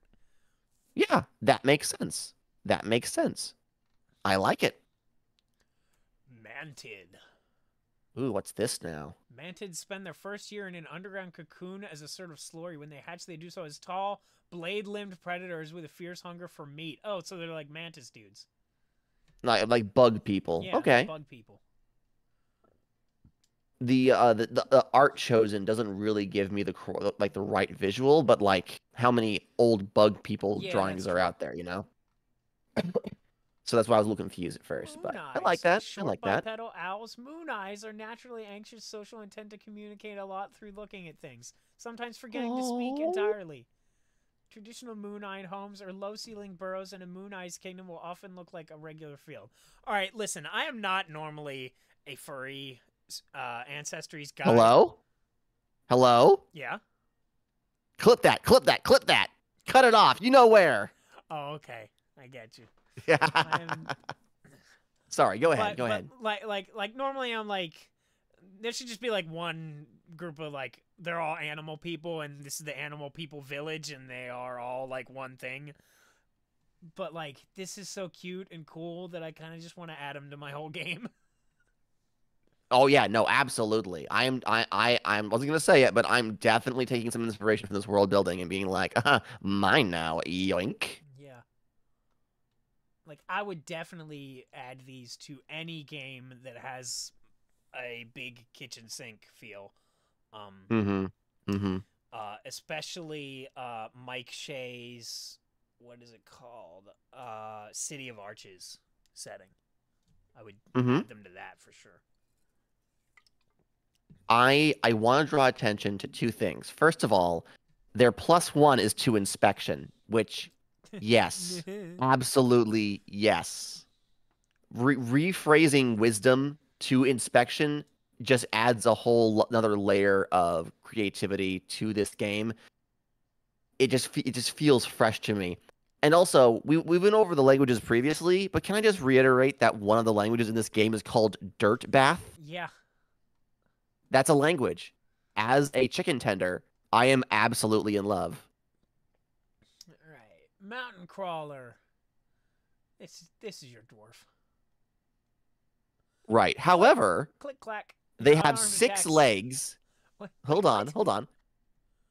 Mountain crawlers are What the short, fuck? squat hominids with beards. Okay. They love gold and precious gems. They dig greedily and deep. They have 6 legs, crayfish tails and claws, and lay eggs with their ovipositors. Okay. So, so yes, they're dwarves, but they're very much not. Actually, let me scroll back up to Gladeborn real quick. A lot of Yeah, is there something fantasy. else weird in there that we overlooked? Yeah, did we miss something? Let's see. I mean, they start as beetles. They start as beetles. They lay an they're laid egg. as eggs. They hatch from a tree. Is there anything fucking weird? On the rare occasion where one reaches 1,000 years without dying, it falls apart into a swarm Oh, of okay. beetles who scurry into the woods. Okay. So not only have they elevated humans to make sense as a fantasy race, they've altered the other fantasy races to not just be humans with X. I wonder if this line is just here to fuck with us. It's just because it's like as soon as you read this, you're like, right, it's the dwarf. Let's move on, right? Right.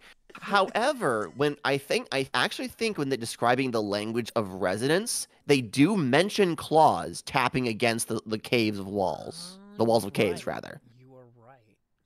So maybe when this line was added, it was meant to be a gut punch joke. Well then, but click clack here, unarmed attacks deal damage, so they definitely have claws. Jetpack. After receiving at least one attack from an enemy, you may spend a react to move 3 tiles away from them. Okay. Ah, this is cool. Ocelotl? Oh, now we have are these cat people? I think so. Ocelotl? Or no, these are oxalotl people. Or Oshwa. I don't know how to pronounce it properly. I think it's supposed to be an ocelot, which is a cat. Well, its specialty is natural swimmer, so maybe it's also it also has scratch fever and its ability is out of the bag, so maybe it's both.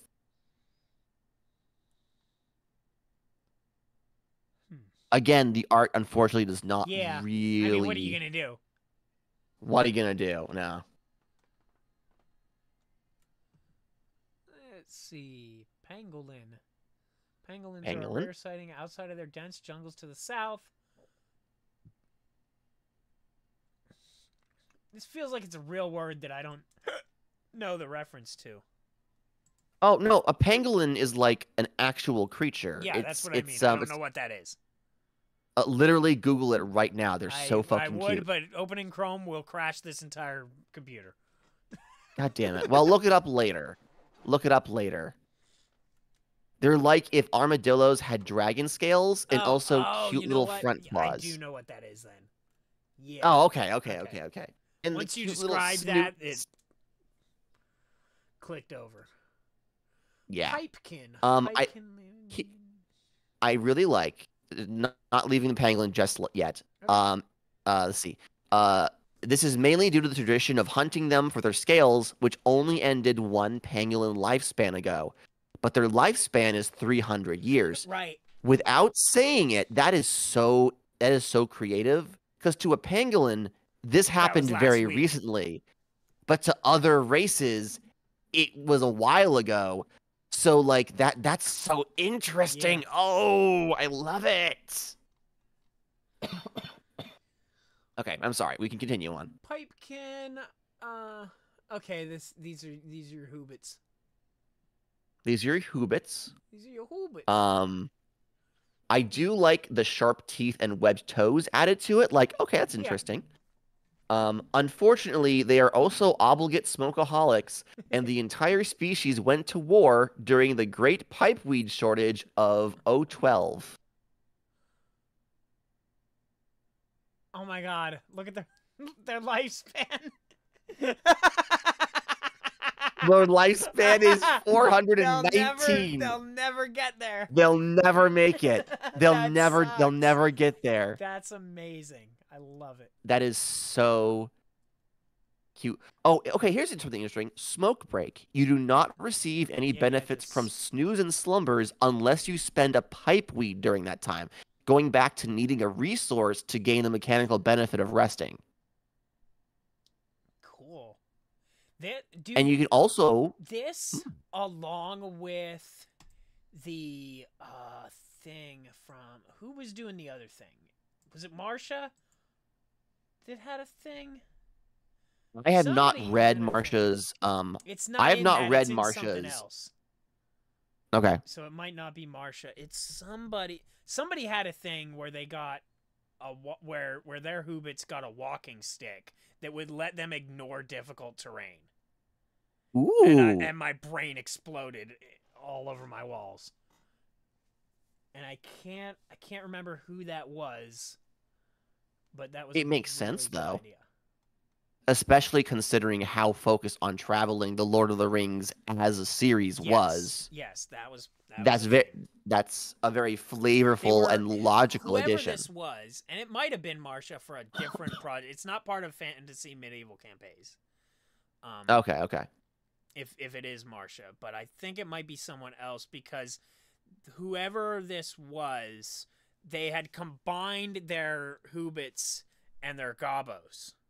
And they were the same thing. Okay. And I can't remember where that was. I'll have to dig through my tweets. Anyway, Palm. Dwellers of the furthest northern ways. Palms are not particularly tall, dense with fur, and sharp of fang. So little dog people. I like that. Oh, like Pomeranian. God, yes. I'm gonna blame being awake and having to go to work. This is normally when I'm like dead asleep.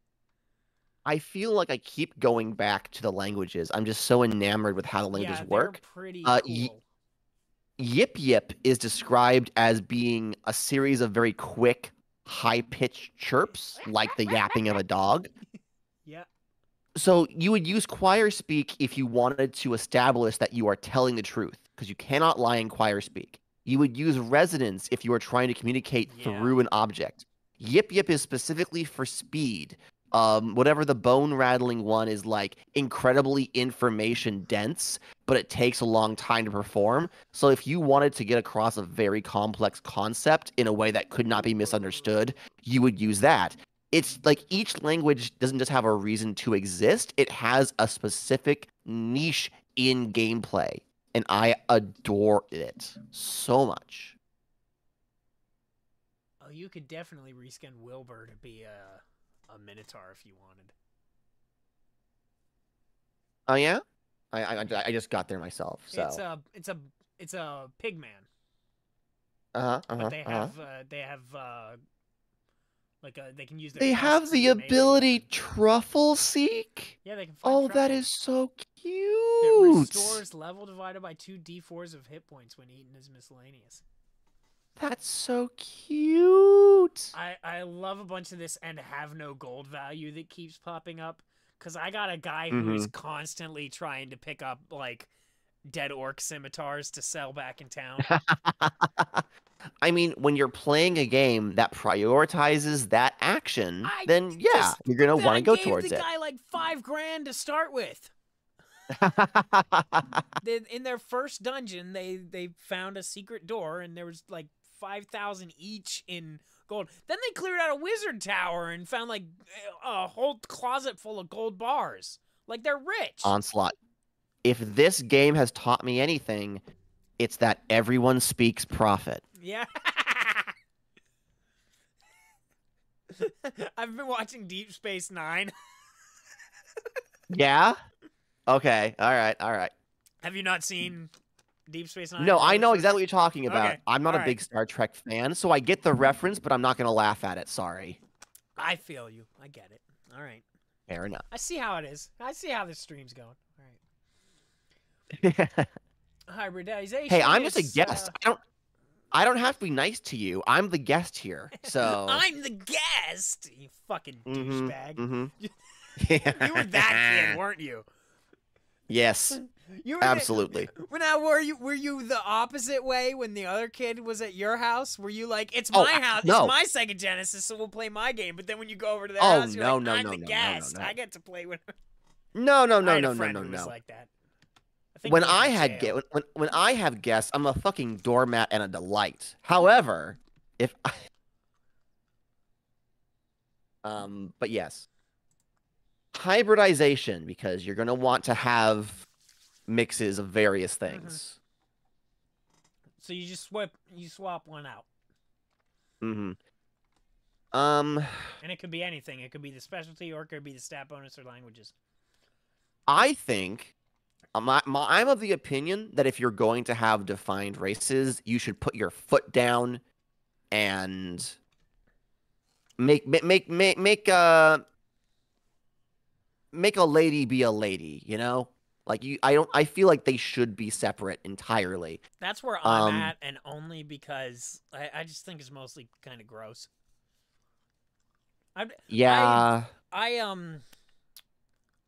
It's two things. Number one, I try to live my life in an asexual way.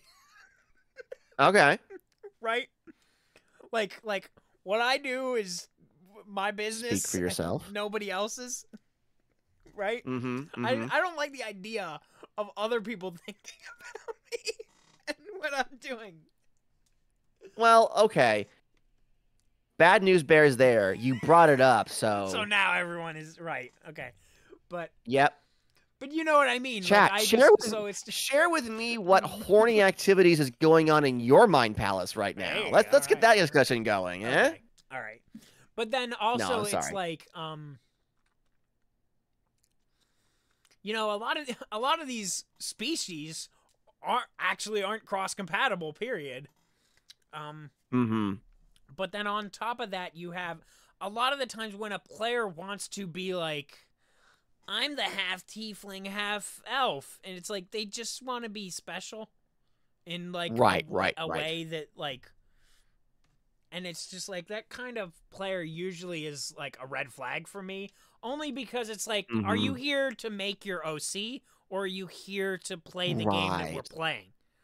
Because I'm fine if we want to play OC generator, but we need to get that. What I find interesting is you're already on this page, but the making your own species, I feel like hybridization could have been removed from this document in lieu of having a line saying something like you can just like pick and choose the data from existing species here to make your own half species, but like that's up to taste. They're still telling I you don't to think test it and play, the cheeky bastards. Yeah.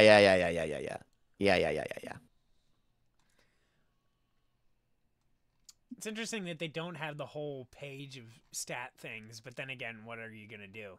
They're all kind of right. +2 to one and -1 to another. I do think that if Kumada is going to make another pass at this, having a similar point system to making a class be used for making a species for like better guidance through the process would be nice. I don't think it's necessarily needed if someone's going to go through the process of making their own species. They have pretty good examples, but right. I don't know. Characters can carry up to 6 items. Beyond that, they suffer bad advantage on all physical rolls. Even if they pile items into their pockets and ignore the bad advantage, the most they can carry is 12 items. Okay.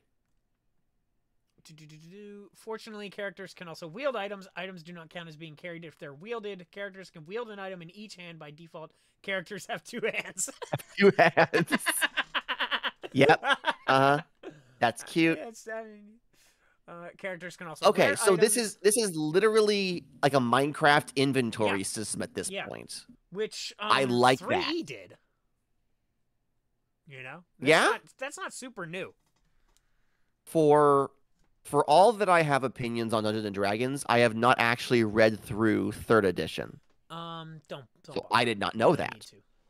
You don't need to. to. Okay. And it's kind of in 5e, but it's really hidden. And you gotta like squint and like they do that sometimes where they're like, there's not rules for this, but by the way, there are rules for this. Uh-huh. A character's outfit does not take up a wearable item slot. Doesn't cost any money either. As long as they have some conceivable use, cost money, the cost in gold is listed next to each item. Oh, good old... I love me an equipment table. This should be a table. It's really disappointing. Yeah. It's just a list, but that's... I get it. That's fine, though. I love me a good weapon and equipment table. I have... There's like an axiom that goes around every once in a while where they're like, the equipment table never sold anyone in the game. It has sold multiple games for me. Oh shit! What? Onslaught. Yes. The damage for these weapons, you add your level to it. Okay. So it's your stat plus it's a die plus your stat plus your level. So no. Yeah. Are we? So you're always scaling up ever so slightly as you level up. Yeah. Do we roll to hit in this? What's... I believe you roll to hit. No, you do. You absolutely do roll to hit. But the DM does not roll. Offense against your target's defense. Okay. And offense is its own derived number that uses force plus. So you do roll to hit, and then you roll for damage. So your offense is your level divided by half plus force. Okay. Go back I like this. Anything interesting on here? Unarmed, improvised, whip, club, hand axe. Lance on page 79 has a little extra blurb to it. -3 offense if attacking an adjacent target. If a move was made immediately before the attack, deals +1 damage per tile traveled. Yeah, whoa.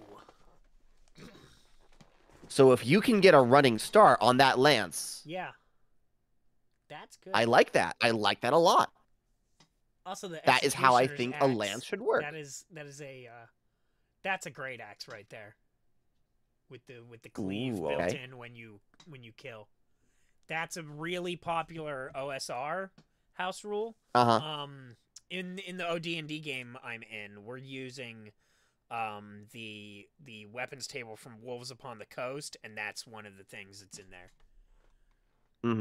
Is just if you have a great axe and you kill someone, you get another attack. You just get it. Which is nice. I like it. Sling, short bow. Consumes a charge of ammunition. See loose items. We'll get there. Pistola. Blunderbuss. Musket. Guns just assumed the default. That's fine. Yeah, no. I'm not gonna push back. I do like how muskets. Oh, okay. So muskets have a ridiculous amount of damage. 2d12 plus level times 2. You hurt yourself, and it also has a cooldown of d4 rounds. Yeah, because I do like that. Do the ramrod and the have we seen a weapon that has a warm-up yet? I'm seeing cooldowns, but have we seen warm-ups be used yet? No. In fact, I haven't seen anything that doesn't warm so. Up at all. There might have been one or two hidden in the classes because we kind of skipped over some of that. That is true. That is true. Loose items. Random objects found while adventuring also count as loose items for the purposes of carrying them. They do not take up a dedicated wearable slot. So this is stuff you can't wear. This is stuff you have to have in your inventory, which is fair enough because you're going to have that one guy who's like, "Oh, I have a stack of 64 cobblestone that I'm currently wielding so it doesn't take up a slot," you know? Right. You can eat the beans. Charcoal, 1 gold. Draw on surfaces or kindle fires. I like that we're just using gold, by the way, from all indications. That is the platonic ideal of fantasy games, of elf games. Just there are people that are like, silver standard, and I'm like, why? What the fuck's wrong with you? Why? Because they want to somehow be realistic about their game that has gold pieces in it. And dragons. Fuck off. Yeah, fuck off. We all grew up playing Dragon Quest, dude. I think you should read the dice section. You can play Fivewild. That should have 5 an exclamation gold. point. You can play Fivewild. That should have can an you fucking imagine? Point. That should yes, absolutely. Amazing. Fucking amazing. Shock bulb. Throwable range. D6 of shock damage. Consumable. Harvested very carefully from shock tulips. That is such a, Zelda-ass... I was gonna say it. It's a bomb flower. I also love... Blazing Tonic. What's this now? Hold on. Where's that? Right oh, yeah. No, I see it now.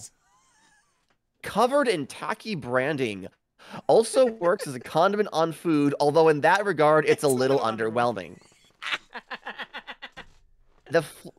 Okay, so I didn't mention this previously, but Kumada 1 is the same author who did Rod, Reel, and Fist, the fishing TTRPG. Okay. The flavor that they include in their writing, even in their mechanical writing, is just very good. They have a sense of humor that I adore. Tabulating apparatus, 5 gold. Instantly and accurately count any number of things lower than 500. That's cute. That's cute. Ammo. Oh my god, these are very subtly sorted into 2 different categories, where one is kind of general use shit, and then this other one is all of the classic bullshit. Yes, they could have gone. They could have gone alphabetical if they wanted. They could have done tables upon tables, but no. It's just in the order that they thought of them in, or whatever. I like it. I like it a lot. Which is also how the equipment is listed in Space Cowboy. It's the order that I thought of them in. Fair enough. Body equipment. Okay. We got light armor. We got heavy armor. We got our hazmat suit. Just hazmat suit. Okay. It's just in the lineup. Okay. Yeah, 120 gold, immune to corrode, -3 defense.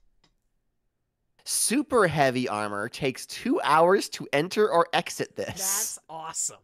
That's great. instead instead of having a specific mechanic for donning and doffing, they're just like, this only matters if you're wearing incredibly heavy armor. Like, they just cut out the middleman. I like that. I like that. Oh my god. Long cloak.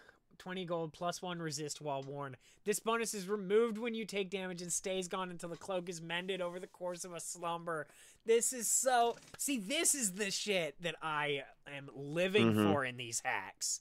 Because it's like, you can throw away all the other stuff we just talked about. You can drop that into your game forever. Yep. Like, it's there now. Yep. Oh. Also, what's interesting, is this list of equipment. Like, they separate it by slot, right? So you have the body equipment, you have the back equipment. Not only are these like, you need these to play a game, they also do the scaling thing. They start with something simple like a quiver, and then they go up to step-powered back-mounted pipe organ. The scale it gives you allows for a lot of customization, so you understand where the game will allow you to go, how ridiculous you can get. And then, steps back and lets you make those decisions yourself. Homebrewing for this would be very easy because you know the limitations. Head equipment, diving helmet, jeweler's loop. +1 to examining minutia. Yeah. Adorable. Pot helmet. You look ridiculous, but when you would suffer a catastrophe on a defense roll, you may choose instead to only suffer a failure. Cooldown, 1 slumber. Okay. All right. Oh, that is... I'm really starting to like just saying cooldown, long rest. Shit. Am I gonna fucking... No, I'm not doing this anymore. I'm not. No, stop it. Stop. I'm getting the pool noodle. Yeah. I'll do it. Okay, so here's something. On the waste equipment, it mentions a math rock pouch. We still have not been explained what a math rock is at this point in the document. Yeah, that's true. But I feel like I know what a math rock is. What the fuck is... Very interesting. What is this music? Okay, well, whatever it is, it's over and it's on to Genesis. Okay. Waste equipment, belt pouch, carry belt. If someone needs to pick you up by the metal ring on the back of the belt and you're willing, they can do that. If you're larger than they are, the GM may call for a roll. Adorable. Belt with skull buckle. While worn, you deal +1 damage with melee weapons. Hell yeah! Yeah, like, the skull buckle is a necessity. You need it.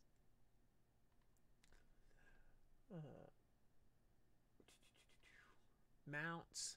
Okay, this is going to be interesting because mount rules are the worst in 5e. So let's see what's going on here. Well, we start with a donkey.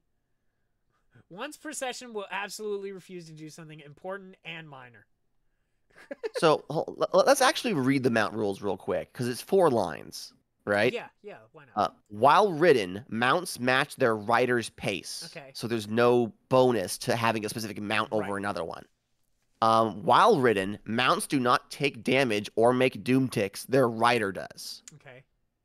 When not being ridden, mounts typically have 10 HP, defense 10, resist 10, and pace 8.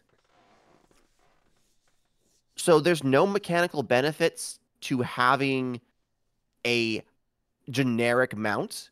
It's the specific mounts have specific abilities. Right. So like the donkey has saddlebags for more item carriage. Okay. The horse has a +2 pace.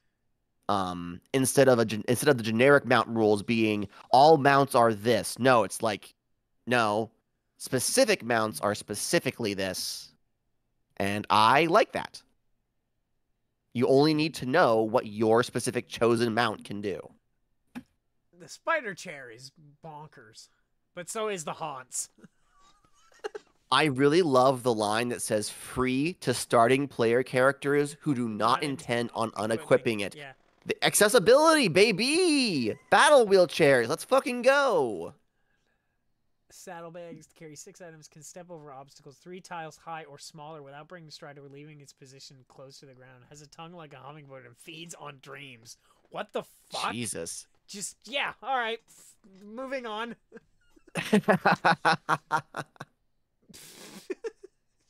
Oh, here's... This is great. Here's... Ascend to here's gender. Yep.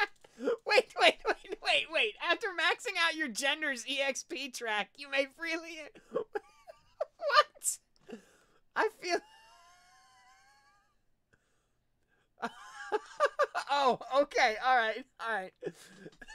After maxing out your gender's EXP track, you may freely ascend at any respec station in town. You may also ascend without maxing out your EXP track, but if you do this and do not carry over any brilliances or dragon breath attacks, if your GM's nose is gently booped against this page, they contractually agree to write relevant rules for this. That's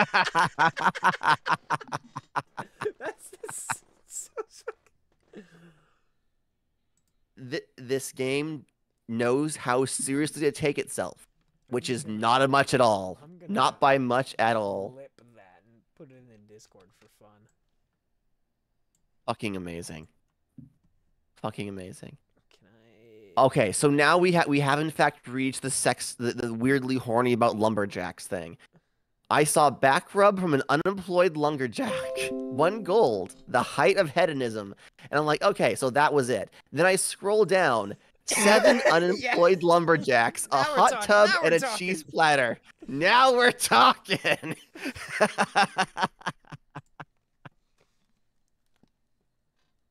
Oh, man. Oh, I don't have my thing up anymore. Hold on. There we go.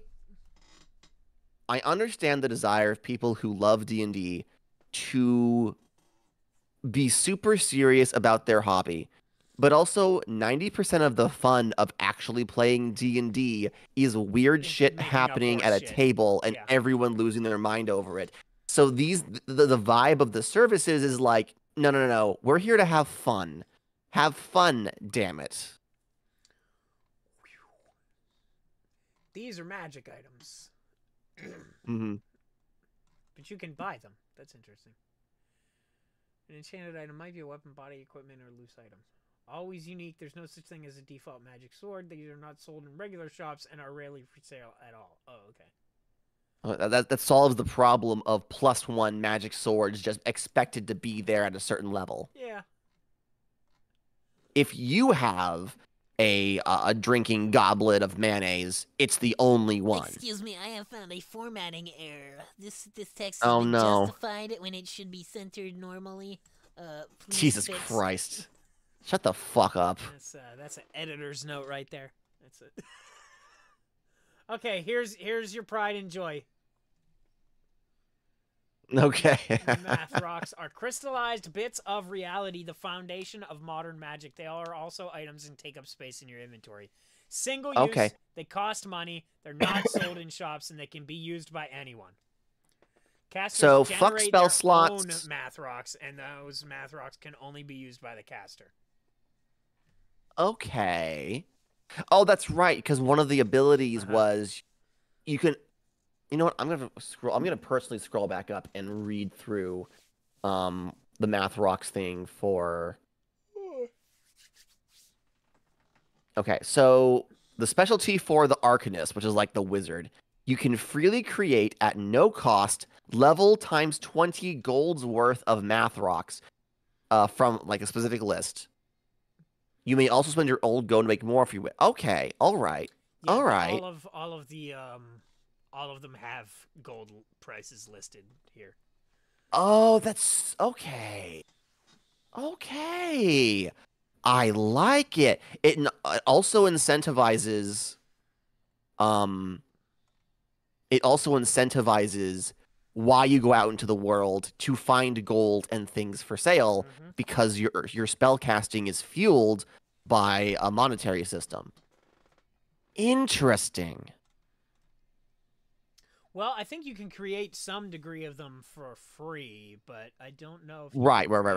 But beyond that, interesting. Oh, I like this.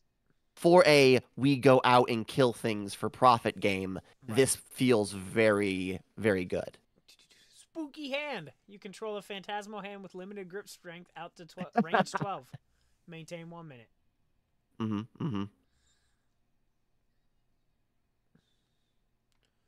Scrivener's Adjutant.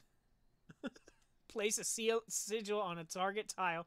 Place a math rock in that sigil and set a condition, e.g. when an enemy moves within range 10 of the sigil, activate the math rock on them. When the condition is met, the stored math rock triggers. Maintain 24 hours. That's cool. Yeah. That could be really creative. Ha ha ha. Slick. Tiles in that radius are coated in a lubricant, and any attempt to move through them suffers bad advantage. You may cast this as a move. Gross. Can grease be lit Disgusting. on fire, Gadda? I'm sorry? Can the grease spell be lit on fire? I don't know. It should be. I feel. What kind of grease is it? It just says grease.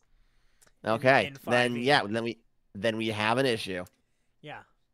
So there are two camps of people. There are people who are like, it creates grease, it should be lit on fire. And then there are people like me that are like, it's not real grease, it's a magic substance that resembles the thing that we're, because the spell doesn't specify, so I have to. Oh my. Hold monster, 40 gold, range 1. You and your target become unable to hurt each other no matter how aggressively you make out. Maintain 6 hours. Oh my. You're holding the That's funny. That's funny. That's really good. That's really fucking good. Impromptu's Immaculate Fort. If there is open terrain for it to do so, a small defensible, well-stocked fortress grows out of the ground in front of you, lasts for 24 hours, after which it and all of its contents crumble to dust. Fair enough. The teleport command is just called Voyage Elsewhere, and I love it. Ebullient math rocks. They channel strong emotions to induce personal changes. Oh, I didn't even realize that these are specifically spell lists. Yeah. Okay. Yeah, the one we were looking at was just convenience. Oh. Aggressive eye contact. Target takes level D4s of internal damage every time they take a hostile action against a target that isn't you. Oh no. Oh no. Oh no. Elemental Force Lariat. Target takes level D4s of blunt damage, and you may pull them up to 6 tiles towards you. Ringing Slap, Angry Bubble, Deep Cold, Lance of Solar Death. The most expensive one. I love it. You may not use this math rock again in the same combat. Okay. Level +1 D10s. So. Whew. Jesus. Healing math rocks. Diagnose. Instantly identify all diseases and medical conditions affecting target and learn the steps that would need to be taken to cure them. Interesting. Okay. Haze of Saints and Martyrs. Allies within radius 5 of you cannot gain Doom ticks. Ooh. That's pretty good. That is really good. I like that, actually. But it's like 30 gold, so. Squirrel chat. That's fun. A small, helpful animal appears. It can understand and carry basic messages and perform basic commands. It has 1 hit point because somebody's going to try and kill it. Yep. Blast Absolutely. of the Spider God. Oh, it's web. Yeah. Yeah, basically. See, this webbing may be cleared from each tile with 5 minutes of work or 1 point of hot damage. So they're specifying. Very good. Smart. In the OD&D game right now, a long time ago, the GM decided that webs could be lit on fire. I don't know if that's in the OD&D rules that we're using or not. But that's the optimal strategy now, is to cover whatever we're fighting in web and then light the web on fire. We're fighting a bunch of, like, fungal zombies and shit. It's fucked up. This game has been going on for, like, a year and a half before me. So, I joined it, like, two months ago. All right, so Sacred Math Rocks. This Perform the is pretty impossible at standard. great personal cost. I like that. I do like that. Temple Hound, an all-seeing Tibetan Mastiff made out of void, settles down to rest at your feet. It is somewhat yappy. This is cute. I wonder if this is a variation on Mordenkainen's Faithful Hound or whatever that spell is. Which I have never read. Okay. I have never read. I only know that it exists. Right. But still. Because there are so many high-level spells that I don't know a thing about them other than their name. Because I haven't gotten there, so I've never read them. People get into arguments about like Wish and stuff, and I'm like, are you level 18?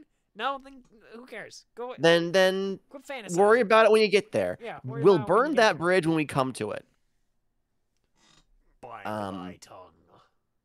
When a target would use a math rock, instead the math rock fails, is consumed, and you take 5 internal damage. Ooh, okay. So that's their counter spell. Interesting. So you take damage if you counter spell. That's a really good balance, actually. Mm-hmm. Burial in But also, the individual has to have produced the math rock and have the inventory space for it ahead of time. It's not just, no, fuck you. There's a level of preparation and risk to using it. Whoa, this is weird. Burial in Light? Yeah. Target that has died no more than a minute ago becomes permanently dead. However, its core beliefs and philosophy ripple outward and affect the nearest population center, changing all who dwell there so that they know who it was and emphasize with its way of thinking. If this math rock is cast with malice or trickery at heart, it automatically fails. May not be cast more than once by a given character. So this one spell is very specifically for if you intend to become a martyr. Yeah. That's really cool. And this is on the sacred math rock. So like for a religious Christian-esque themed experience, like, yeah, no, this makes sense. This is cool. Antler Sam. Place a horrifying intangible gentleman on an open tile in range 2 and give it the name of the target. The gentleman has pace 6, flies, and is immune to all damage and effects if it takes a single move at the start of your turn and attempts to close the name with the name target. If it does, they take level D12s of umbral damage plus level D4s of internal damage, and the intangible gentleman vanishes.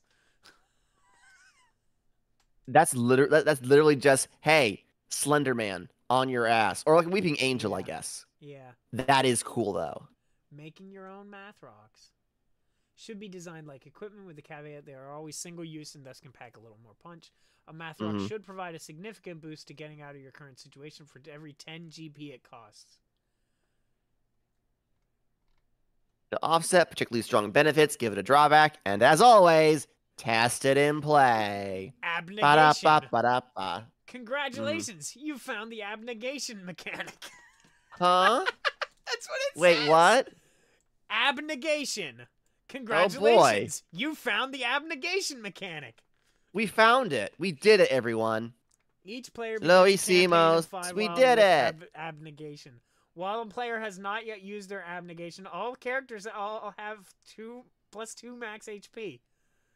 During play at any time, a player may expend their abnegation and become a reality criminal. They may, on the spot, remove or rewrite one rule in the GM's copy of Fivewild. These changes are permanent and persist with the book. The only way to remove them is to destroy the book.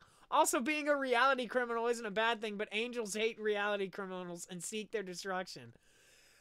What the fuck? That's...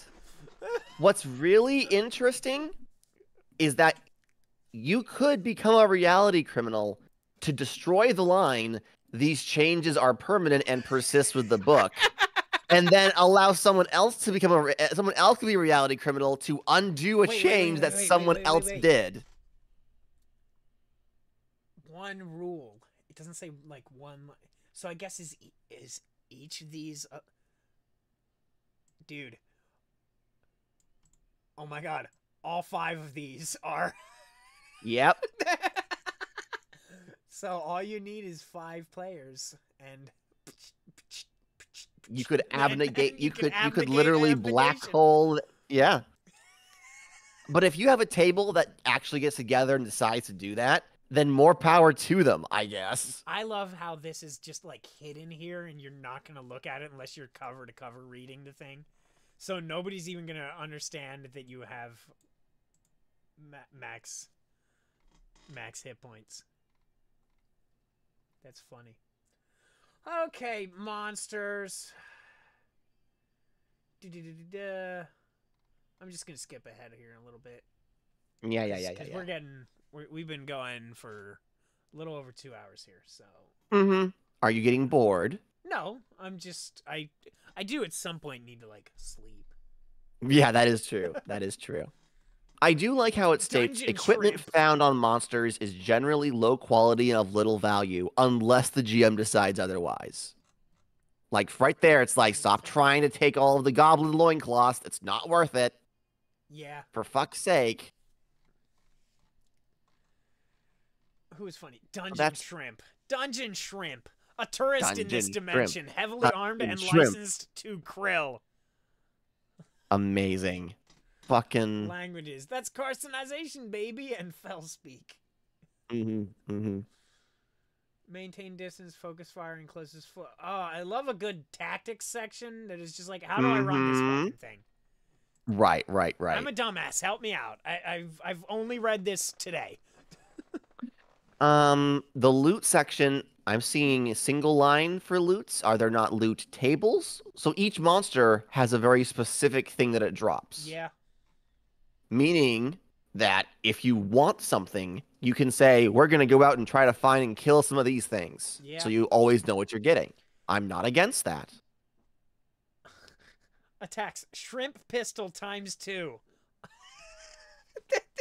Well. I started blasting. This monster is going to make you see shrimp heaven now. Right now. Massive. Right now.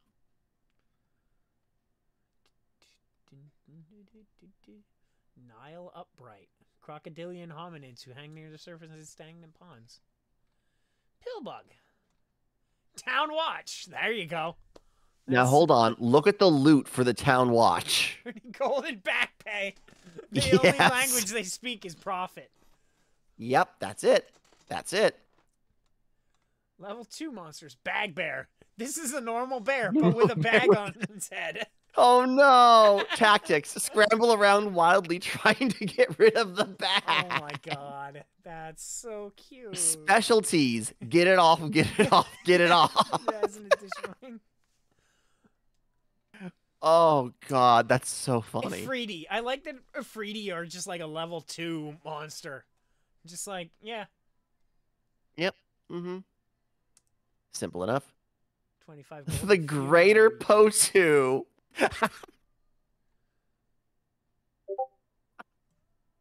Oh no. Oh no. Dosage Tango shitpost. Mercenaries. Beautiful. Not adventures. This distinction is important. These are not main characters. You can kill them if you want to. Kill them if you want to. Beautiful. The Wondermont. When you find this, announce to your GM, I have found the Wondermont. Your GM will say, you have done it. You have found the Wondermont. I am proud of you, my child. And you will know that today you've done something meaningful and true. You and the GM may hug if you wish. What's the point of making a game if you can't put your own stupid bullshit in it? Right? Like, I understand that there's a desire for like to profit off of your TTRPG works, but there's some level of writing where it stops being fun and starts just being a product, and that's just nah. Soft shell treasure chest. There are two main types of mimicry known to dungeon academics. Defensive mimicry is when a harmless species mimics the traits of a harmful one, thus warding off potential predators. Aggressive mimicry is when a harmful species mimics the traits of a harmless one, thus ambushing naive prey. The soft shell treasure chest is neither type of mimicry. It is a crab that mimics a treasure chest. Why would nature do this?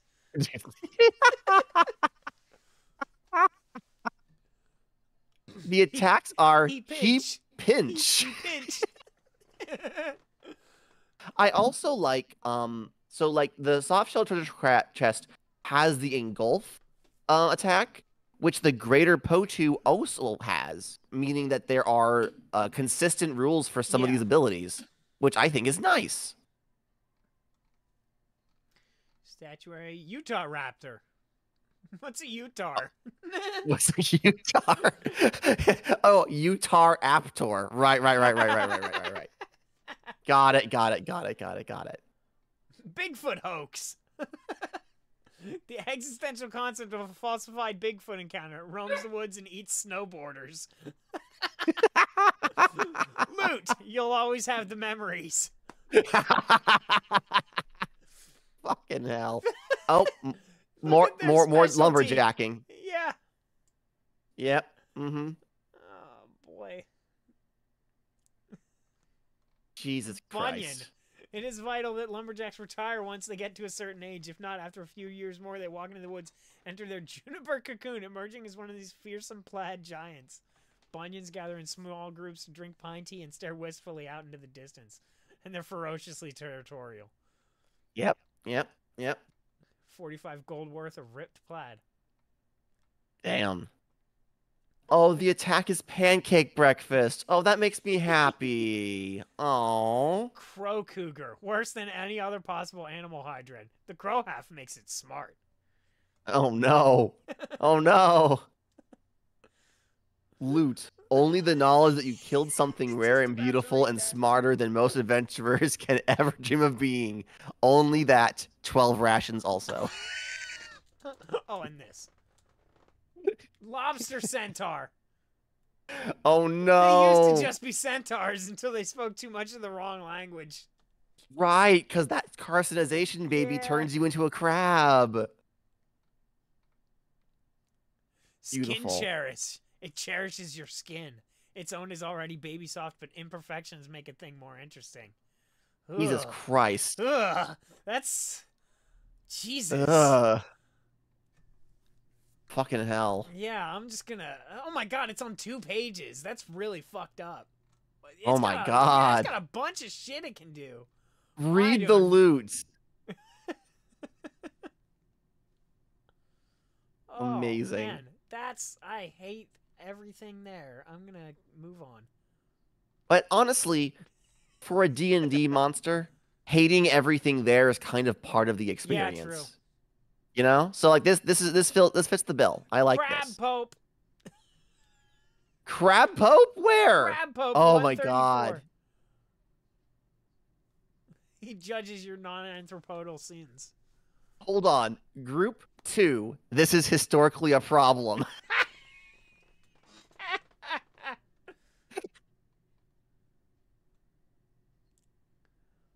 Oh man. I love this fucking game. Jesus Christ. I do like how in lieu of any sort of challenge rating system, they've separated the monsters into levels and been like, these are your rank and file. These are the things that like would cause a problem. And then it's like, and these are your boss monsters. These are level 4. These are the ones that like they tell stories about. I do like this instead of trying to put like a numerical balancing system in place. Oh my god, the Umukade entry on page 136. I don't understand what this... I don't know either, but like just the way it's written is crazy.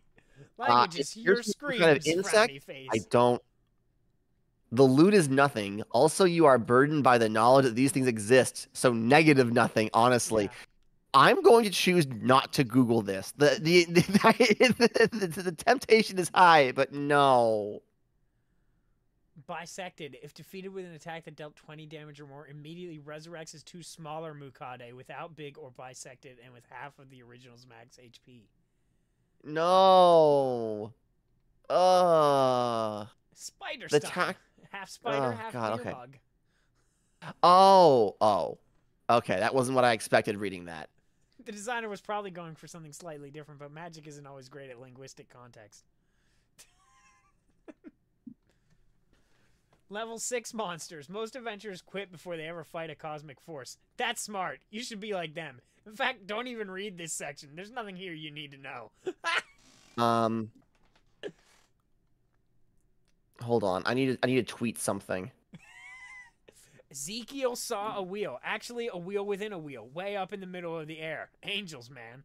This one is aware that it's a monster in an RPG book, and it accepts that role. It will defeat any who stand before it, acting exactly as the designers have intended.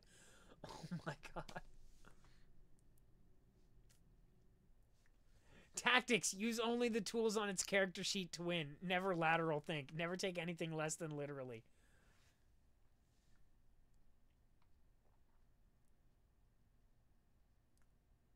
Tagged at Sprinting Owl, do you consent to me publicly stating that I carnally desire you, or is that crossing a boundary? Jeez, I mean, you go ahead.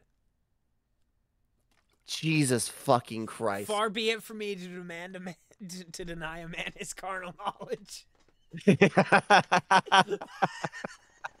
I just need to know if they're cool with it. I don't want to squick them out if otherwise. The concept of dragons unexamined. In conventional fantasy, a dragon is a large scaly reptile, but historically, no, not this time. I will not be caged by analysis. I am, and that is all I need to be. And you, do you accede to your role to be simply numbers on a page? Come with me. I will teach you how to burn this book. Environment. I am uncaged. Tactics. Why would I share this with you, GM? If killed, tear a random page out of this book or delete a random page from the PDF, and the concept of dragons unexamined returns to 1 HP. Jesus Christ. 100 gold worth of out-of-tune grand pianos. Good luck. Jesus Christ. Nuts. I wish my camera was not fucking dead, so you could see the faces that I am making over here. This is brilliant writing. I have switched to the GM's guide on page 142.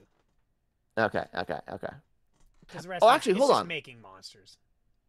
Yeah, making monsters. So we have a point-based system for designing classes and designing monsters. I would really like to have one for designing races, just to make it kind of all balance out. But this is very useful. I like this. GM's guide. In general, you need to do 3 things to run a good game of Fivewild. Number 1, trust your players. They know when they're having fun and they want the game to be good too. You're not trying to beat them, just to push them. Oh, that is such a good, simple way to that's what I'm always trying to do. I'm just trying to push you a little bit. I don't want to kill you, but the monsters definitely want to kill you. So I'm just putting them there.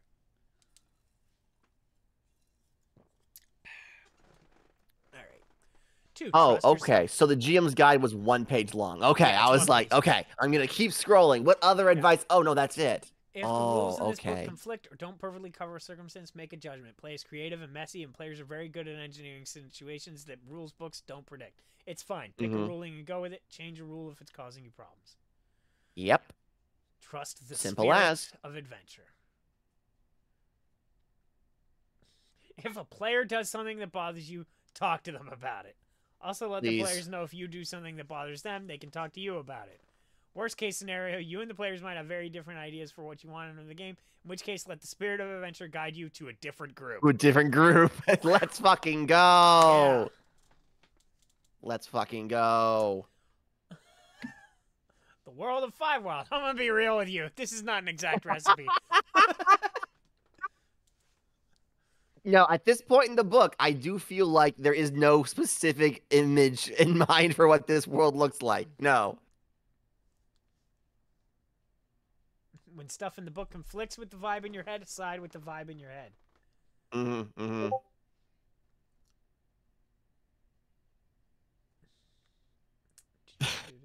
Peasants work hay and barley, get rip-roaring drunk on strong beer, and make giant cheese wheels that are stolen by marauding rat warlocks. Let's go. I want to put rat warlocks in my next game. Sounds good to me. Well, no. Technically, they'd be rat power bottoms. I have found a lore inconsistency. They should be called rat power bottoms. Thank you. That actually reminds me that I have to add an entry to a list for a thing I'm working on. Which is I'm working on a big fuck off adventure. Oh, okay. Which is something I've never done before. I've never published an adventure. Okay. So of course the first thing that I'm doing is publishing a fuck off huge one. Right? Which is just I have all I'm doing right now, I just have a list of problems. That's what my Google Doc says. It says, here's the list of problems. And I list every single problem that the players are going to have to solve in this area. And the marauding rat warlocks has reminded me of, this is a spoiler for something that may never exist. I have a rats in the basement. The players are going around, they come to the new town, they go to the tavern, and the tavern guy goes, I got a fucking basement rat problem, you know? You guys got swords. You think you could help me out? And the players are like, this is so stupid. I can't believe we're gonna fucking actually do this. And they get down there, and it turns out they're were-rats. And they're like, actually, our cave has been invaded by, like, marauding barbarians. We're hiding out here. Can you maybe not murder us? Jesus Christ. And then once the players, actually, if the players go to the innkeeper and like, actually, they're were-rats, and they don't have anywhere to stay, the guy will actually be like, oh, I thought they were, like, normal asshole rats. If they're, like, people, then, like, yeah, they can, I'll let them stay in the basement, yeah, and they can, like, work here. Cool. Cool. Or the players can murder the were-rats. You know. Cause I got as one does. Somebody mentioned a fucking a genuine go fight rats in the basement thing I was doing. Cause it's tradition. Parts of this are cribbed from different games I've run. I'm just right. I'm just picking all the good encounters and bundling them up and making a thing out of it. But I got so angry at the tropiness of it and was like, all right, how do I subvert this? Adventuring is loosely regulated, very loosely. A handful of old retired adventurers have figured out that there's more money to be made when the clients can trust their ditch-sleeping mercenaries, but the dragon feds aren't going to come down on you because you poked around a room without a license. The dragon feds, dude. At best, being a member of an adventuring guild is like registering with a paramilitary company. You don't need to do it to commit crimes. It just gives you a little bit of a legal shield. Hey, Fist Ultra Jam 4 starts on January 1st. I do like the next page's first line. The most powerful forces in the world are slumbering. I think most fantasy settings should have that. It's like, yeah, there's big stuff out there. And the Dead Empires thing. Dead Empires and Slumbering Gods. That, to me, are like two key ingredients to any good elf game setting. It's a world that can get a lot better or a lot worse depending on what you do. Oh, love it. There's a lot of other game systems out there. Maybe you want to use them with this. I can't tell you how to do that. What I can tell you is some random words randomly arranged in order. They don't mean anything. This whole section is just a coincidence. Things from other systems use their rules. Things from Fivewild use Fivewild's rules. Whoa! This is important. The last line, we'll want to skip to it. When a monster without a pace moves in Fivewild, it glitches around suddenly in space. When a monster without a range attack, the attack hit scans. Fuck you, buddy. I love it. Ugh.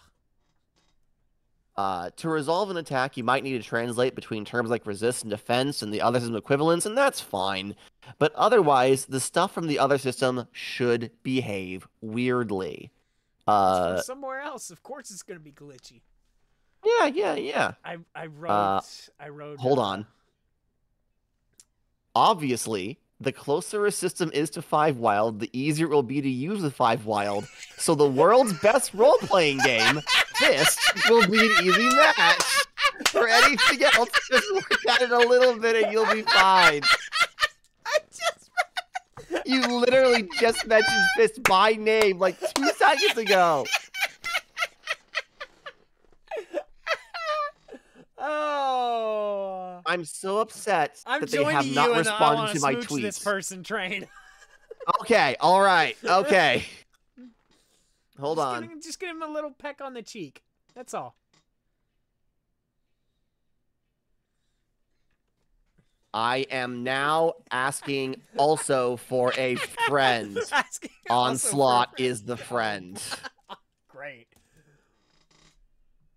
There we go. What was I gonna say? I was gonna say something. The last 2 pages of this are just the rules redo. Just throw them under the bus, Gadda. I'll do it. I'll fucking do it. The rules redo means that all of the core stuff you need to know to run the game fits on 2 pages. Oh man, that's so good. That's very good. Like, you can just print that out and hand that to your players with their character sheet, and they don't. Palladium called. They want their character sheet back, dude. Yeah, it's rough. It's rough, but also like for a project that is being shat out like this, I get it. Yeah.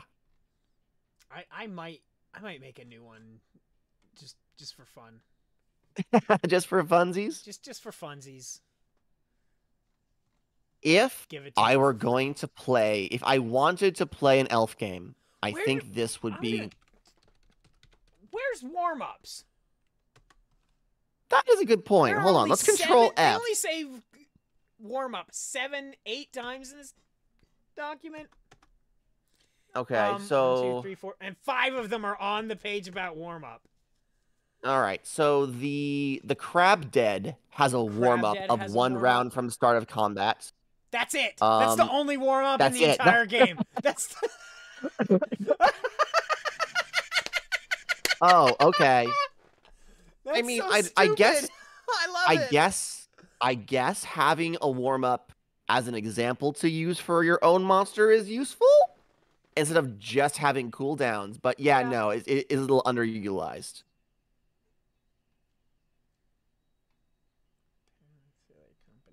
Well, that's fine then.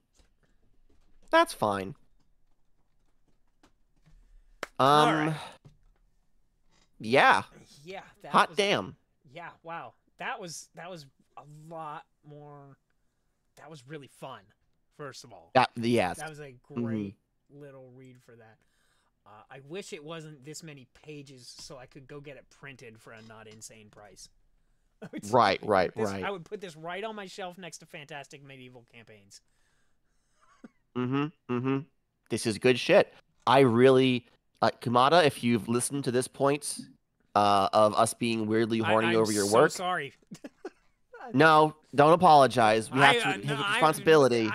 Listen, there are a lot of great choices out there for content and art in the world, and I thank you for ignoring all of it in favor of this horseshit.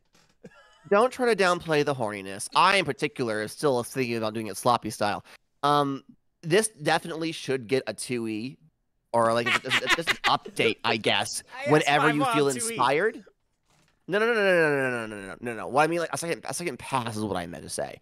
Like, this should be a product that can be purchased. What if every time there was like a little bit of errata or corrections, it was a new edition, so that you had like 15 editions?